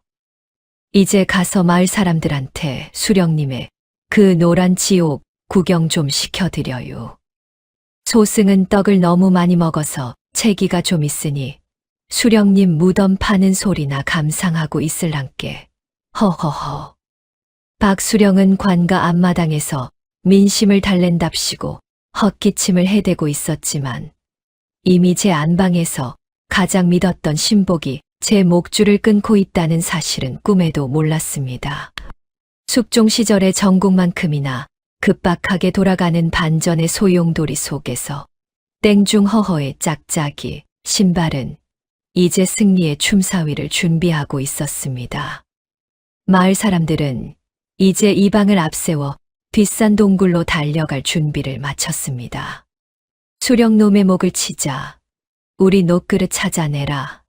짧고 날카로웠던 그들의 시기심은 이제 악인을 처단하려는 거대한 정의의 물결로 화하여 관가를 집어삼킬 듯 넘실거렸답니다. 박수령의 비단도포는 이제 비에 젖은 낙엽보다 못한 신세가 될 처지였지요. 이제야 깨달았나? 자네가 맞서려던 건 내가 아니라 이 나라 그 자체였다는 것을. 내 놈이 아무리 용을 써봤자 결국 일개 떠돌이 중놈일 뿐이야. 허허, 수령님. 나라가 백성의 목을 조르고 배를 가른다면 그것이 어찌 나라라 할 수 있겠나요? 나는 끝까지 가볼 생각이네요. 자네가 쌓은 그 황금성이 무너질 때 깔려 죽는 건 내가 아니라 자네일 테니 말이여. 내 짝짝이 신발이 자네 머리통을 밟고 지나가는 날이 머지않았구먼요. 허허허. 마을 정자나무 아래 비바람이 몰아치는데도 온 동네 사람들이 구름대처럼 모여들었습니다. 박수령은 빳빳하게 풀을 먹인 관복깃이 비에 젖어 축 처졌음에도 여전히 고압적인 자세로 허허 스님을 내려다보며 소리를 질러댔지요. 숙종 시절 나라의 기강이 흔들릴 때마다 이런 탐관오리들은 오히려 더 잔인하게 발톱을 세우는 법입니다. 하지만 허허 스님은 빗물이 뚝뚝 떨어지는 삿갓 아래로 비죽 웃으며 박수령의 비단신 끝을 지팡이로 툭툭 건드렸습니다. 나무 아래 모여든 마을 사람들의 비아냥은 이제 박수령의 등 뒤를 향해 쏟아졌습니다. 야, 저 박수령 안색 좀 보게나. 아까 이방이 동굴 이야기하니까 꼭 죽을 사람처럼 얼굴이 허해지더만. 수령이면 다야? 우리 집 노떼야까지 뺏어다가 금치를 했다니. 저런 도둑놈이 어디 있어. 저 중놈이 아니었으면 평생 모르고 살 뻔했네. 에라이, 저 중놈도 수상해. 저렇게 당당한 거 보면 분명 뒷배가 있거나 아니면 정말 미쳐서 겁이 없는 거지. 근데 말이여, 저 땡중이 하는 말마다 속이 다 시원하긴 하구먼. 마을 사람들의 날카로운 대사들이 빗소리에 섞여 박수령의 귀를 찔러댔습니다. 박수령은 탐욕으로 번들거리는 눈동자를 희번덕거리며 허허 스님의 멱살을 잡으려 달려들었지요. 이놈, 내가 정녕 죽고 싶어 환장을 했구나. 이방의 헛소리를 믿고 날뛰다니. 내 오늘부로 내 놈의 목을 쳐서 이 나무에 걸어둘 것이다. 감히 백성의 어버이를 모함하다니. 천벌을 받을 놈. 천벌이라. 수령님, 천벌은 하늘이 내리는 게 아니라 자네가 뺏은 그 녹그릇들이 내리는 거여요. 자네가 숨긴 그 황금 부처님이 밤마다 울고 있단께요. 나를 만든 건 금이 아니라 사람의 피눈물이다 하고 말이여. 수령님, 자네가 맞서려는 건 내가 아니라 자네 집 마당에서 굶어 죽어간 원혼들이여. 그들이 지금 자네 도포 자락을 붙잡고 밑바닥으로 끌어내리는 게 안 보이쇼. 허허의 목소리는 낮았지만 정자나무 주변의 공기를 얼려버릴 듯 서늘했습니다. 박수령은 비겁하게 주위를 둘러보며 나졸들을 찾았으나 이미 나졸들도 마을 사람들의 기세에 눌려 주춤거리고 있었지요. 박수령은 이제 거의 비명을 지르듯 소리쳤습니다. 닥쳐라. 내게는 조정의 서찰이 있고 임금님의 명줄이 있다. 내 놈 같은 중놈 하나쯤은 쥐도 새도 모르게 묻어버릴 수 있단 말이다. 이 마을 전체를 영모로 몰아서라도 내 자리를 지킬 것이다. 영모라. 좋지요. 근데 말이여, 임금님이 보시기에 진짜 역적이 누구겠소? 나라에 바칠 진상품을 빼돌려 구리불상을 만든 자인가? 아니면 그 진실을 밝히려는 땡중인가? 수령님, 자네 발밑을 좀 보셔요. 아까부터 자네가 밟고 있는 그 흙이 자꾸만 무너져 내리고 있단께. 벼랑 끝에서 한 발자국만 더 가보셔요. 거기엔 황금이 아니라 시커먼 지옥 구덩이가 기다리고 있을 텐께. 허허허. 허허 스님은 코 밑에 맺힌 빗물을 손등으로 쓱 닦아내며 짝짝이 신발을 고쳐 신었습니다. 그리고는 마을 사람들을 향해 지팡이를 번쩍 들어 올렸지요. 동네 사람들아, 내일 아침이면 저 뒷산 동굴에서 진짜가 나올 것이다. 수령님이 숨겨둔 그 노란 거짓말을 다 같이 구경하러 가자꾸나. 무서워할 것 없다. 저 수령놈의 권세는 이제 비에 젖은 종이 쪼가리보다 못하니께. 박수령은 분에 겨워 뒷목을 잡고 쓰러질 듯 비틀거렸습니다. 빳빳하게 세웠던 관복의 위엄은 진흙탕에 구르는 낙엽 신세가 되었고 그의 오만했던 말투는 이제 비굴한 신음으로 변해가고 있었지요. 마을 사람들은 허허의 외침에 가자, 동굴로 가자 하며 함성을 질렀습니다. 짧고 공격적이었던 그들의 질투심은 이제 거대한 정의의 파도가 되어 박수령의 황금성을 덮칠 준비를 마쳤습니다. 허허 스님은 빗속으로 유유히 걸어가며 박수령을 향해 마지막 비수를 던졌습니다. 수령님, 오늘 밤엔 잠이 잘 안 오실 거여요. 자네가 밟은 그 마른 흙들이 밤마다 자네 목을 조를 텐께 말이여. 내일 아침 동굴 입구에서 봅세나. 자네 무덤은 내가 직접 파드릴랑께. 허허허. 정자나무 아래에는 분노한 민초들의 열기와 박수령의 파르르 떠는 뒷모습만이 남았습니다. 숙종 시절의 위태로운 정국만큼이나 폭발 직전의 긴장감이 고을 전체를 감싸 안았지요. 땡중 허허의 짝짝이 신발은 이제 진실의 문턱을 넘어 악인의 파멸을 향해 거침없이 나아가고 있었습니다. 박수령은 벼랑 끝에서 허공을 휘젓는 가련한 손짓을 멈추지 못했답니다. 이보게들, 저 수령놈의 관복 뒤에 숨겨진 게 뭔지 아나? 금가루 칠한 구리판이 아니라 우리 자식들 입으로 들어갈 곡식 가루를 훔쳐 만든 탐욕의 비계덩어리라네. 이제 저 가짜 부처를 깨부수고 우리 녹그릇을 되찾아야 하지 않겠나? 이놈이 끝까지 여보라, 저 중놈의 혓바닥을 당장 뽑아라. 너희들 지금 뭐 하느냐? 저놈의 헛소리에 홀린 게야. 내가 너희에게 베푼 은혜가 얼마인데 감히 내게 등을 돌려. 관가 앞마당은 이제 통제불능의 도가니였습니다. 허허 스님은 어느새 포박을 완전히 벗어던지고 담벼락 위에 올라앉아 짝짝이 신발 한 짝을 손에 들고 지휘봉처럼 휘두르고 있었지요. 숙종 시절 민초들이 한 번 돌아서면 임금도 어쩌지 못한다 했는데 하물며 시골 고을의 수령 따위가 그 성난 파도를 어찌 막겠습니까? 박수령은 빳빳하게 풀을 먹였던 관복이 비와 땀에 쩔어 몸에 착 달라붙자 마치 물에 빠진 생쥐꼴로 허둥대며 나졸들을 다그쳤습니다. 마당을 가득 메운 마을 사람들의 비아냥은 이제 박수령의 심장을 난도질하는 화살이 되어 날아왔습니다. 은혜라고 수령님이 우리한테 준 건 텅 빈 환곡 주머니랑 몽둥이 찜질밖에 더 있어. 저 죽놈 말이 하나도 틀린 게 없네. 어제 그 동굴에서 나온 마른 흙이 다 증거 아냐. 그러게 말이여. 수령님 신발 밑창에 묻은 그 노란 흙. 그게 우리 집 노떼야 녹인 가루였다니. 생각만 해도 자다가 벌떡 일어날 노릇이네. 저 땡중이 미친 게 아니라 우리가 저 수령놈한테 미쳐서 속고 살았던 거지.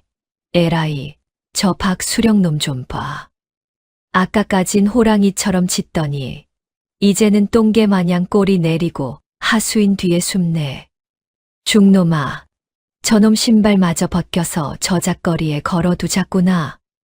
마을 사람들의 공격적인 함성이 관가 천장을 때리자 박수령은 공포에 질려 빗걸음질 치다 제풀에 미끄러져 진흙탕에 엉덩방아를 찧었습니다.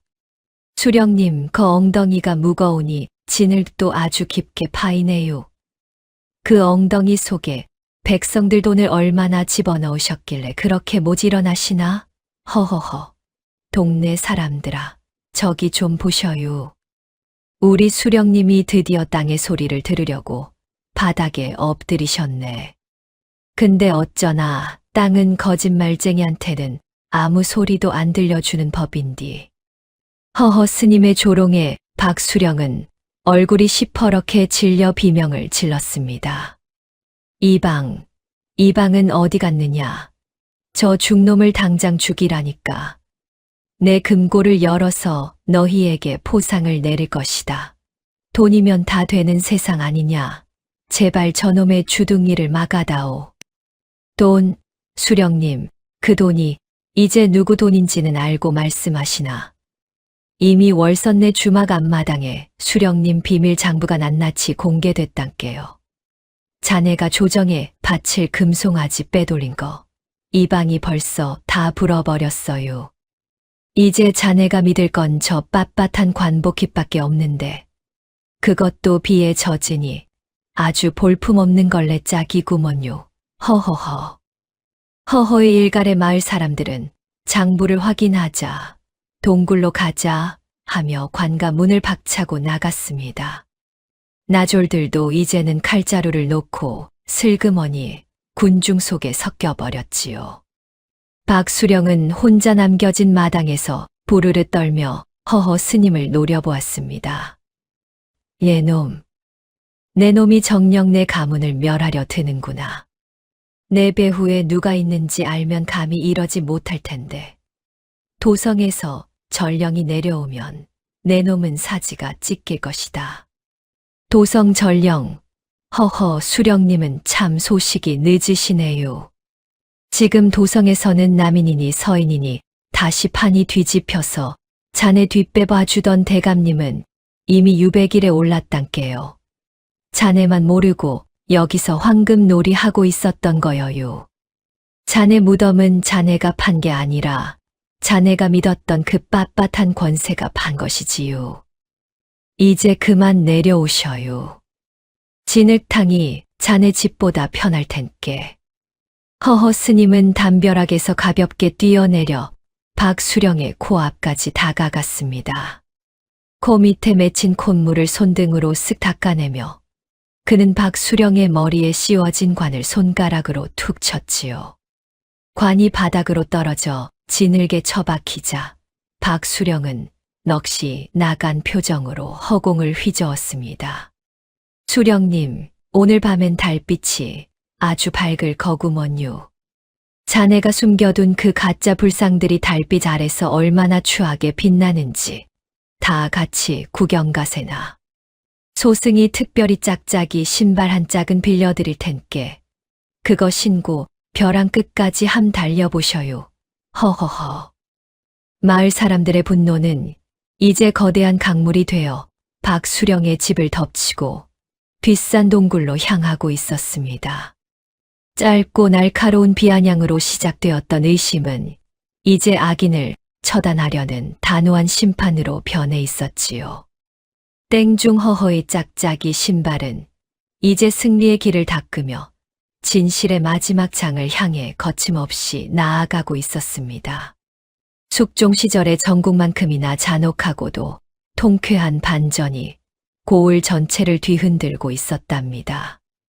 박수령은 진흙탕에 주저앉아 멀어져 가는 사람들의 뒷모습과 땡중의 웃음소리를 들으며 자신이 쌓아 올린 황금성이 모래알처럼 흩어지는 환영을 보았습니다. 그의 탐욕스러운 눈에는 이제 황금이 아니라 시커먼 업보의 그림자만이 가득 차오르고 있었지요. 수령님, 거 보셔요. 자네가 밤마다 몰래 와서 절을 올리던 그 황금 불상이 말이여. 달빛을 받으니까 아주 시퍼런 구리 냄새를 풍기며 울고 있단께요. 이게 정녕 나라에 바칠 진상품이었소. 아니면 자네 무덤에 같이 묻을 노잣돈이었소. 닥쳐라. 내 놈이 감히 내 신성한 보처를 더러운 입술로 능멸하느냐. 이건 금이다. 순금이란 말이다. 너희 천한 것들이 평생 구경도 못할 고귀한 빛깔이 안 보이느냐. 뒷산 가파른 절벽 끝 해골을 닮은 기괴한 동굴 앞에서 박수령과 허허스님 그리고 횃불을 든 마을 사람들이 마주 섰습니다. 박수령은 미친 사람처럼 동굴 입구에 놓인 불상을 끌어안으며 소리를 질러댔지요. 숙종 시절 탐욕에 눈이 먼 자들은 종종 자신이 만든 거짓을 진실이라 믿으며 스스로 파멸의 구렁텅이로 걸어 들어갔답니다. 박수령은 비바람에 젖어 엉망이 된 관복 소매로 불상을 문질러댔지만 그럴수록 불상 겉면의 얇은 금박이 벗겨지며 추악한 구리 속살이 드러나고 있었습니다.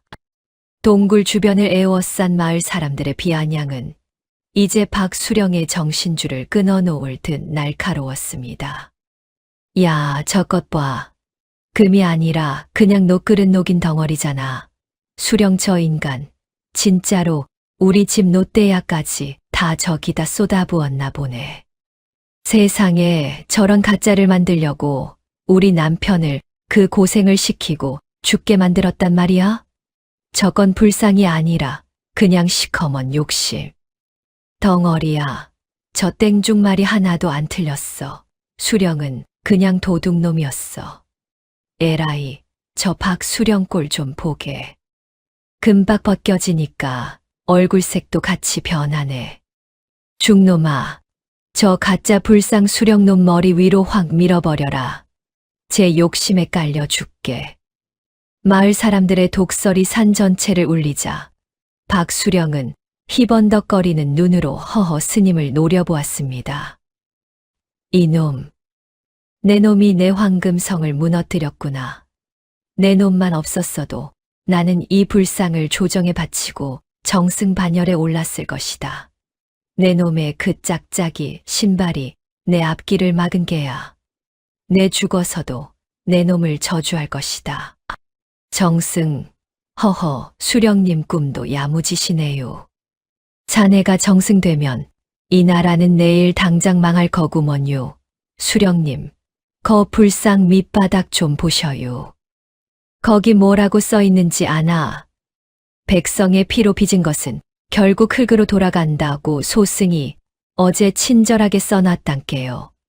자네가 믿은 건 황금이 아니라 자네가 만든 환상일 뿐이요. 이제 그 환상에서 깨어날 시간이지요. 허허허. 허허 스님은 코 밑에 맺힌 빗물을 쓱 닦아내며 지팡이로 불상을 툭 쳤습니다. 그러자 불상이 맥없이 옆으로 쓰러지며 동굴 안쪽의 진흙탕으로 처박혔지요. 박수령은 비명을 지르며 불상을 잡으려다 진흙 속에 얼굴을 파묻었습니다. 수령님, 자네 신발 밑에 묻었던 그 마른 흙들이 이제 자네 온몸을 덮고 있구먼요. 거기가 자네 무덤 자리로 딱이지 않소. 소승이 특별히 염불은 공짜로 해드릴랑께 거기 누워서 자네가 훔친 녹그릇들 이름이나 하나씩 불러보셔요. 월선내 서방님 이름부터 말이요. 이때 마을 사람들이 횃불을 들고 동굴 안으로 들이닥쳤습니다. 그들이 발견한 건 박수령이 빼돌린 수많은 진상품과 조작된 장부들이었지요. 박수령은 이제 변명할 기력조차 없이 진을투성이가 된 채 부르르 떨고 있었습니다. 수령님 도성에서 내려온 진짜 전령이 지금 관가 입구에 도착했다는 소식이 들리네요. 자네 뒷배 봐주던 대감님은 이미 사약을 받으셨다니. 자네도 이제 그 빳빳한 옷깃을 내려놓고 포승주를 받아들이셔요. 아, 참, 소승이 짝짝이 신발 한 짝은 선물로 드릴 텐께. 유백일 갈 때 신으셔요. 한쪽은 무겁고 한쪽은 가벼우니 자네 마음보랑 아주 잘 어울릴 거여요. 허허허. 허허 스님은 넋이 나간 박수령을 뒤로하고 마을 사람들과 함께 산을 내려가기 시작했습니다. 그의 짝짝이 신발이 젖은 흙을 밟을 때마다 경쾌한 소리가 났지요. 마을 사람들은 이제 땡중을 향해 스님 고맙소. 우리가 무지해서 스님을 욕했소. 하며 앞다투어 머리를 숙였습니다. 짧고 날카로웠던 그들의 질투심은 이제 진실을 밝혀준 이에 대한 존경과 악인에 대한 통쾌한 심판으로 승화되어 있었습니다. 박수령은 무덤 같은 동굴 입구에서 홀로 남겨져 진흙에 처박힌 가짜 불상을 안고 오열했습니다. 하지만 그 울음소리는 것은 빗소리에 묻혀 누구에게도 닿지 않았지요.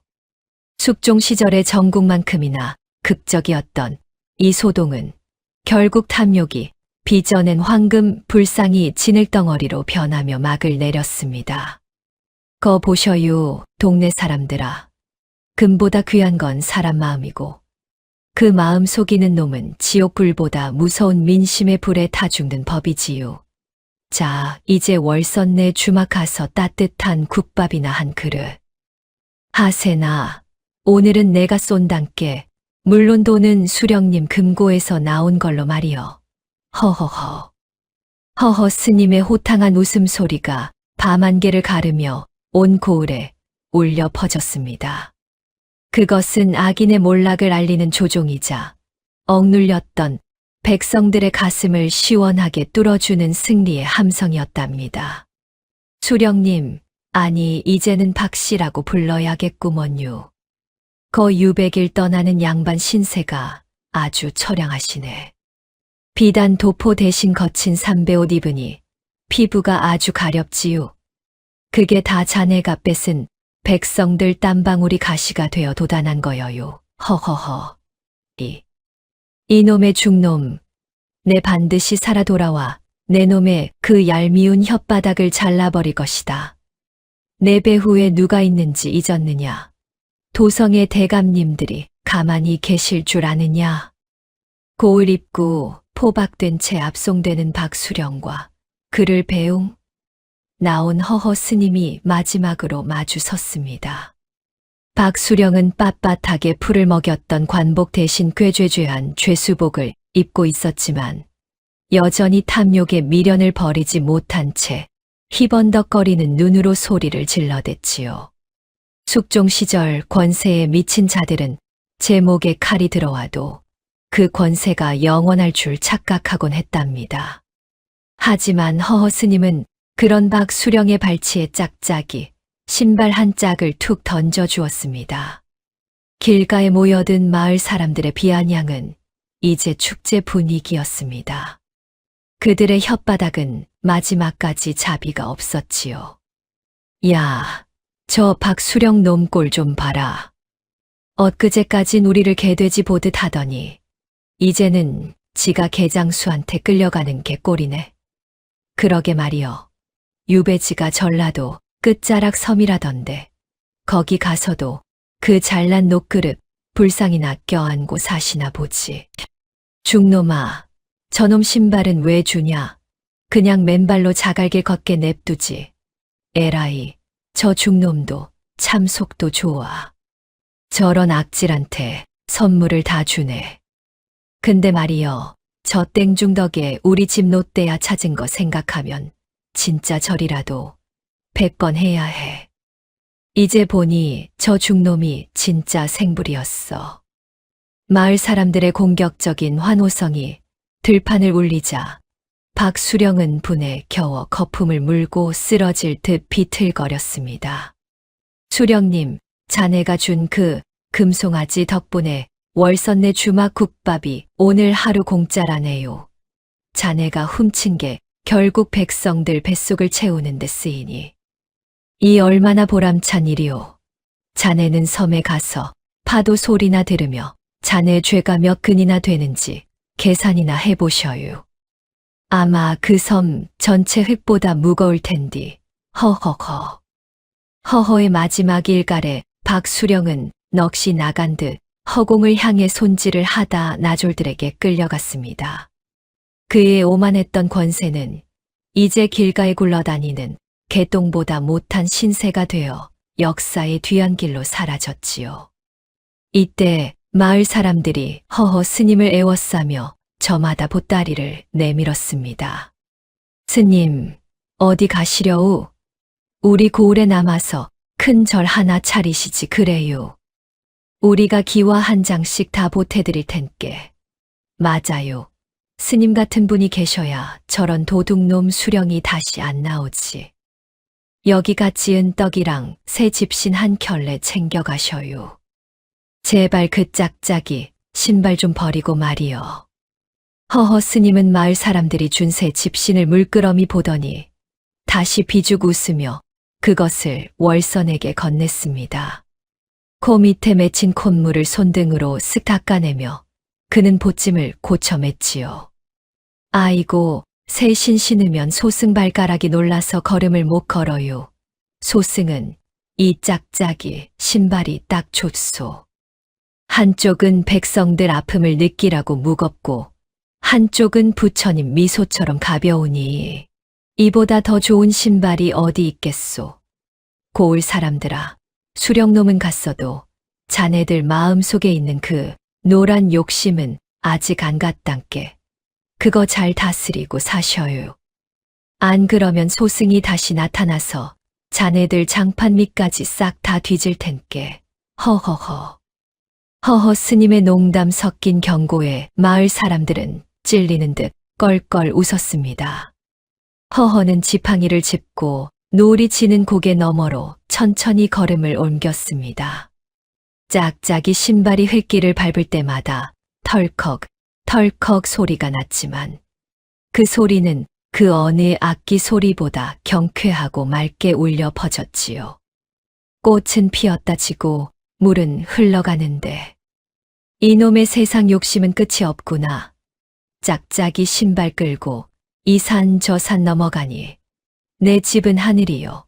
내 침상은 구름이로다. 허허허. 허허 스님의 노랫소리가 바람을 타고 온 고을에 퍼졌습니다. 숙종 시절에 위태롭던 정국도, 탐욕에 찌들었던 박수령의 광기도 이제는 땡중에 해악 섞인 노래 한 자락에 씻겨 내려가는 듯 했지요. 마을 사람들은 스님의 뒷모습이 보이지 않을 때까지 정토에 선 것처럼 멍하니 바라보았습니다. 길 위의 땡중, 허허. 그는 다시 누군가의 억울함을 찾자 혹은 누군가의 오만함을 꺾기 위해 이름 없는 길을 떠났습니다. 그의 짝짝이 신발 한 짝은 여전히 무겁고 한 짝은 가벼웠으나 그가 걸어가는 길만큼은 진실의 빛으로 환하게 빛나고 있었답니다. 그렇게 땡중 허허의 기이한 모험은 끝이 아닌 새로운 시작을 향해 나아가고 있었습니다. 이게 마지막 기회네. 자네가 가진 그 증거를 내놓고 목숨이라도 부지하게. 내 인내심도 이제 바닥났어. 내 손에 든 이 칼날이 자네 목을 치기 전에 말이야. 인내심이라. 허허, 수령님. 내 복수심은 이미 바닥을 뚫고 지옥까지 닿았네요. 자네가 가진 그 가짜 권세로 날 막아보시게. 자네 손에 든 건 칼날이 아니라 부러진 부채 자루 같은데 어찌 그리 당당하신가? 허허허. 관가 깊숙한 비밀 밀실, 단둘이 마주 앉은 박수령과 허허 스님 사이엔 숨막히는 정적이 흘렀습니다. 박수령은 탐욕으로 번들거리는 눈동자 주변을 미세하게 떨며 빳빳하게 세운 관복 깃을 연신 매만졌지요. 숙종 시절 권좌에서 밀려나기 직전의 인간은 굶주린 짐승보다 더 잔인해지는 법입니다. 박수령은 이미 도성에서의 줄이 끊겼음을 직감하고 마지막 남은 황금을 챙겨 야반도주할 계획을 세우며 허허를 협박하고 있었답니다. 관가 담벼락 너머에서는 밤늦도록 잠 못 드는 마을 사람들의 수군거림이 파도처럼 밀려왔습니다. 야, 저 밀실에서 나오는 빛 좀 보게. 수령놈이 저 중놈을 어쩌려는 모양이지. 오늘 밤에 소리 소문 없이 묻어버릴지도 몰라. 묻긴 누가 물어. 수령 저 인간, 지금 제 앞가림도 못해서 발등에 불이 떨어졌는데. 아까 봤어. 이방이 동굴로 안내하니까 뒷걸음질 치며 도망가려던 꼴을. 저 중놈이 이제 수령의 숨통을 꽉 쥐고 있는 게 분명해. 에라이, 저 중놈은 귀신도 곡할 재주를 가졌어. 짝짝이 신발 한 짝으로 수령의 황금성을 다 무너뜨렸으니 말이야. 저 중놈, 내일 아침이면 수령 대신 관복 입고 앉아있는 거 아냐? 마을 사람들의 독설 섞인 비아냥이 어둠 속을 유령처럼 떠돌았지만 허허 스님은 오히려 박수령이 내민 찻잔을 쓱 밀어내며 비죽 웃었습니다. 코 밑에 맺힌 콧물을 손등으로 쓱 닦아내며 그는 박수령의 눈을 빤히 쳐다보았지요. 수령님, 자네가 숨긴 그 황금 불상. 내일 아침이면 해님이 그 가짜 금박을 다 녹여버릴 텐데 어쩌시려나? 자네가 믿는 그 권세라는 게 말이여. 꼭 아침 안개 같아서 해 뜨면 흔적도 없이 사라지는 거여요. 자네 지금 도망갈 궁리하시지. 보따리에 챙긴 그 노란 돌덩이들이 자네 발목을 잡아서 한 걸음도 못 나가게 할 텐디. 허허허. 박수령은 이제 이성을 잃고 책상을 쾅 내리쳤습니다. 빳빳하게 풀을 먹였던 소매 자락이 분노로 파들파들 떨렸지요. 내 놈이 감히 내 퇴로를 막으려 드느냐. 내게는 아직 나를 따르는 충성스러운 군사들이 있다. 내 놈 하나 죽여서 마당 아래 묻는 건 식은 죽 먹기란 말이다. 그 서찰과 장부를 내놓지 않으면 내 놈의 사지를 찢어 이 고을 개들에게 던져줄 것이다. 군사들, 허허 수령님은 참 눈치도 없으시네. 자네가 믿던 그 나졸들은 이미 월선내 주막에서 공짜 국밥 먹으며 자네 욕하기 바쁘단께요. 자네 편은 이제 저기 구석에서 쥐새끼처럼 찍찍거리는 자네 그림자뿐이요. 수령님, 자네가 뺏은 녹그릇들이 밤마다 자네 귀에 대고 속삭이지 않소? 도둑놈아, 내 몸을 돌려줘 하고 말이여. 자네 어젯밤에도 그 소리에 잠 설쳤지? 허허허. 허허의 목소리는 낮았지만 밀실 안의 공기를 얼려버릴 듯 서늘했습니다. 박수령은 비겁하게 허리춤을 뒤졌으나 허허는 이미 박수령의 패도 페이다오 장식품까지 슬쩍해서 짝짝이 신발 밑창에 깔아뭉개고 있었지요. 자네가 찾는 게 이거요? 이건 칼이 아니라 그냥 노수저 녹여 만든 가짜 장식 아니요. 수령님은 어찌 주변에 진짜가 하나도 없으시나. 옷도 가짜, 마음도 가짜, 인생도 가짜. 자네가 진짜로 가진 건 이제 저승사자가 가져갈 자네 죄목 리스트뿐이구먼요. 소승이 특별히 그 리스트에 멍청함 하나는 빼드릴 텐께 지금이라도 무릎 꿇고 빌어보셔요. 혹시 아나 부처님이 불쌍해서 코딱지만 한 잡이라도 내려주실지. 박수령은 이제 거의 비명을 지르듯 달려들었으나 허허 스님은 짝짝이 신발을 교묘하게 비틀어 그를 피해냈습니다. 박수령은 제풀에 넘어져 바닥에 먼지를 뒤집었었지요. 허허는 그런 박수령을 내려다보며 마지막 비수를 던졌습니다. 수령님, 내일 아침이면 동네 사람들이 다 같이 비싼 동굴로 구경 갈 거여요. 자네가 묻어둔 그 황금 지옥이 문을 활짝 열 텐께 말이여. 거기서 자네가 훔친 모든 진실이 시신처럼 벌떡 일어나 자네 목을 조를 거여요. 오늘 밤이 자네 인생에서 가장 긴 밤이 될 텐께 발 씻지 말고 목이나 잘 씻어두셔요. 허허허. 허허 스님은 밀실문을 박차고 나갔습니다. 짝짝이 신발이 복도를 울릴 때마다 박수령의 심장도 덜컥 내려앉았지요. 마을 정자나무 아래에는 이미 횃불을 든 사람들이 모여 결전의 시간을 기다리고 있었습니다.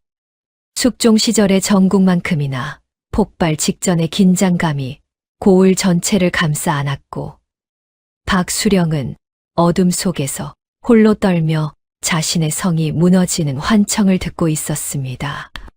땡중 허허의 짝짝이 신발은 이제 마지막 폭발을 향해 거침없이 나아가고 있었습니다.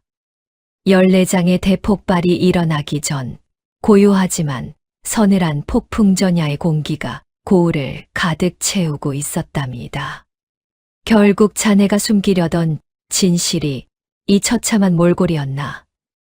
이 차가운 동굴 바닥에 묻어둔 것이 황금이 아니라 자네 죄를 대신 뒤집어 쓴 무고한 목숨들이었구먼. 이제 더 이상 도망칠 곳은 없네, 박씨. 누가 도망친단 말인가. 이 진실과 함께 자네도 이 마당에 묻어버리면 그만인 것을. 내 황금성이 무너질 바에야 이 고을 전체를 피로 물들여서라도 지켜낼 것이다. 으하하하. 뒷산 해골 동굴 입구, 횃불 수백 개가 밤하늘을 붉게 태우고 있었습니다. 박수령은 광기 어린 웃음을 터뜨리며 바닥에 뒹구는 낫을 움켜쥐었지요. 숙종 시절 탐욕에 찌든 인간이 제 끝을 보았을 때 부리는 악다구니는 귀신보다 더 무서운 법입니다. 동굴 안쪽 허허 스님의 지팡이가 가리킨 곳에는 금박이 벗겨진 흉측한 구리 덩어리들과 함께 그동안 실종되었던 마을 장정들의 유골이 흩어져 있었습니다. 불상에 금을 입힌 게 아니라 사람의 뼈 위에 탐욕을 입혔던 것이지요. 동굴을 애워싼 마을 사람들의 비아냥은 이제 피를 토하는 절규와 분노로 바뀌어 폭발했습니다. 저 짐승만도 못한 놈, 우리 형님이 저기 있었어. 저 가짜 불상을 만드느라 사람을 죽여서 파묻다니. 저게 정령 수령이란 말이냐. 에라이, 저 박수령 놈 좀 봐. 제 죄가 드러났는데도 눈 하나 깜짝 안 하고 웃고 있네. 저 놈은 사람이 아니라 괴물이야. 죽놈아. 저 놈을 당장 저 구리 구덩이 속으로 처박아 버려라. 수령이면 다야? 우리 집. 가마솥까지 뺏어가더니 결국 사람 목숨까지 뺏었구먼. 저런 놈은 사지를 찢어도 시원치 않아. 죽여라. 저 도둑놈을 죽여라. 마을 사람들의 공격적인 함성이 산을 흔들자 박수령은 빳빳하게 세웠던 관복깃을 찢어버리며 허허 스님에게 달려들었습니다. 그의 눈은 이미 이성을 잃고 번들거리고 있었지요. 내 놈만 아니었어도 내 놈이 그 짝짝이 신발로 내 앞마당을 밟지만 않았어도 나는 영원히 왕처럼 살 수 있었다. 내 놈의 그 주둥이가 내 낙원을 지옥으로 만들었어. 같이 죽자, 이 땡중 놈아. 낙원? 허허, 수령님. 썩은 시체 위에서 춤추는 게 낙원입니까요? 자네가 만든 건 낙원이 아니라 자네 스스로 목을 맬 올감이었구먼요. 거 보셔요. 자네가 죽인 저 사람들이 지금 자네 발목을 하나둘씩 잡고 있단께요. 수령님 신발 밑에 묻은 저 흙들이 사실은 저 억울한 이들의 살점이었다는 거. 이제야 알겠소. 허허허. 허허 스님은 몸을 획 비틀어 박수령의 공격을 피했습니다. 짝짝이 신발 한 짝이 벗겨져 나갔지만 허허는 아랑곳하지 않고 지팡이로 박수령의 발등을 내리쳤지요. 박수령은 비명을 지르며 진흙탕에 처박혔습니다. 그가 쓰러진 곳은 공교롭게도 자신이 버린 유골들 위였습니다. 수령님, 자네가 그렇게 좋아하던 황금 불상. 사실은 속이 텅 비어서 안에는 쥐새끼들만 가득하더군요. 자네 인생도 딱 그 꼴이여유. 겉만 번지르르한 비단 도포 입고 속은 구더기가 끓는 구리통처럼 말이여. 이제 그만 인정하셔요. 자네 성은 이미 무너졌고 자네가 갈 곳은 저 깊은 구덩이뿐이라는 걸. 허허의 일갈과 동시에 마을 사람들이 동굴 안으로 쏟아져 들어왔습니다. 박수령은 진흙투성이가 된 채 자신의 수하들을 불렀으나 이미 나졸들은 횃불을 버리고 도망치거나 군중의 매질에 쓰러진 뒤였지요. 박수령은 광기 어린 눈으로 허공을 핥히며 소리쳤습니다. 아직 끝이 아니다. 내게는 도성의 줄이. 도성의 대감님들이 나를 가만두지 않을 것이다. 너희 민초들이 감히 수령을 심판한다고. 이건 영모다. 대역죄란 말이다. 영모라. 좋지요. 근데 말이여, 수령님. 지금 도성에서 내려온 진짜 암행어사가 자네 관과 집무실을 탈탈 털고 있단께요. 자네가 쓴 그 가짜 장부랑 공명첩 벌써 어사 손에 들어갔어요. 자네 뒷배 봐주던 대감님은 이미 유배지에서 사발 한 그릇을 익히셨다는데 자네는 아직도 꿈속에서 사나봐. 허허허. 박수령은 그 말을 듣자마자 털썩 주저앉았습니다. 그의 탐욕스러운 손가락이 진흙을 파헤쳤으나 손에 잡히는 건 차가운 뼈 조각과 녹슨 구리 조각뿐이었지요. 마을 사람들은 박수령을 끌어내어 포박했고 그의 비단 도포는 갈기갈기 찢겨 누더기가 되었습니다. 허허 스님은 콧물을 쓱 닦아내며 동굴 밖으로 걸어 나왔습니다. 짝짝이 신발 한 짝만 신은 채 절뚝거리는 그의 뒷모습 뒤로 거대한 동굴이 무너져 내리기 시작했습니다. 박수령이 쌓아 올린 가짜 황금성이 제 무게를 견디지 못하고 폭발하듯 붕괴한 것이지요. 흙먼지가 산을 덮었고 박수령의 절규는 무너지는 바위 소리에 묻혀 사라졌습니다. 승리한 듯 했으나 허허 스님의 눈빛에는 묘한 슬픔이 서려 있었습니다. 그는 흩어진 유골들을 향해 합장을 올리며 나지막이 읊조렸지요. 꽃이 지면 흙이 되고 욕심이 지면 죄가 되는 법. 자네들 이제 편히 쉬시게나. 저 무거운 구리 덩어리들은 내가 다 지옥으로 가져갈 텐께. 마을 사람들은 무너진 동굴 앞에서 오열하며 진실을 마주했습니다. 숙종 시절의 위태로운 정국 속에서 피어난 이 잔혹한 야담은 결국 탐욕의 폭발과 함께 시커먼 연기로 변해 사라지고 있었답니다. 하지만 허허 스님은 알고 있었습니다. 이 폭발 끝에 더 거대한 파국이 혹은 새로운 희망이 기다리고 있다는 사실을 말이지요. 보게나, 박씨. 하늘이 무심한 듯해도 결국 제 자리를 찾아가는 법이지. 자네가 쌓은 죄가 자네를 삼켰을 뿐이네.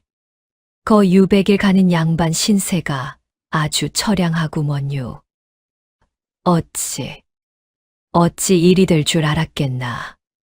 내 손에 쥔 황금이 영원할 줄 알았거늘. 내 놈의 그 얄미운 혓바닥이 내 인생을 송두리째 앗아갔구나. 내 죽어서라도 내 놈의 발목을 잡을 것이다. 고을 입고 포박된 채 압송되는 박수령과 그를 배웅 나온 허허 스님이 마지막으로 마주 섰습니다. 박수령은 빳빳하게 풀을 먹였던 관복 대신 꾀죄죄한 죄수복을 입고 있었지만 여전히 탐욕의 미련을 버리지 못한 채 희번덕거리는 눈으로 소리를 질러댔지요. 숙종 시절 권세에 미친 자들은 제 목에 칼이 들어와도 그 권세가 영원할 줄 착각하곤 했답니다. 하지만 허허 스님은 그런 박수령의 발치에 낡은 집신 한 짝을 툭 던져 주었습니다. 길가에 모여든 마을 사람들의 비아냥은 이제 축제 분위기였습니다. 그들의 혓바닥은 마지막까지 자비가 없었지요. 야, 저 박수령 놈 꼴 좀 봐라. 엊그제까진 우리를 개돼지 보듯 하더니 이제는 지가 개장수한테 끌려가는 게 꼴이네. 꼴 좋다. 이 도둑놈아. 그러게 말이여. 유배지가 저 멀리 흑산도라던데 거기 가서도 그 잘난 구리 불상이나 껴안고 사시나 보지. 중놈아, 저놈 신발은 왜 주냐? 그냥 맨발로 자갈길 걷게 냅두지. 저런 놈은 발바닥이 다 갈려나가야 해. 에라이, 저 중놈도 참 속도 좋아. 저런 악질한테 선물을 다 주네. 근데 말이여, 저 땡중 덕에 우리 집 녹그릇 다시 찾은 거 생각하면 진짜 절이라도 100번 해야 해. 이제 보니 저 중놈이 진짜 생불이었어. 마을 사람들의 공격적인 환호성이 들판을 울리자 박수령은 분에 겨워 거품을 물고 쓰러질 듯 비틀거렸습니다. 박씨, 자네가 준 그 금송아지 덕분에 월선내 주막국밥이 오늘 하루 공짜라네요. 자네가 훔친 게 결국 백성들 뱃속을 채우는 데 쓰이니 이 얼마나 보람찬 일이오. 자네는 섬에 가서 파도 소리나 들으며 자네 죄가 몇 근이나 되는지 계산이나 해보셔요.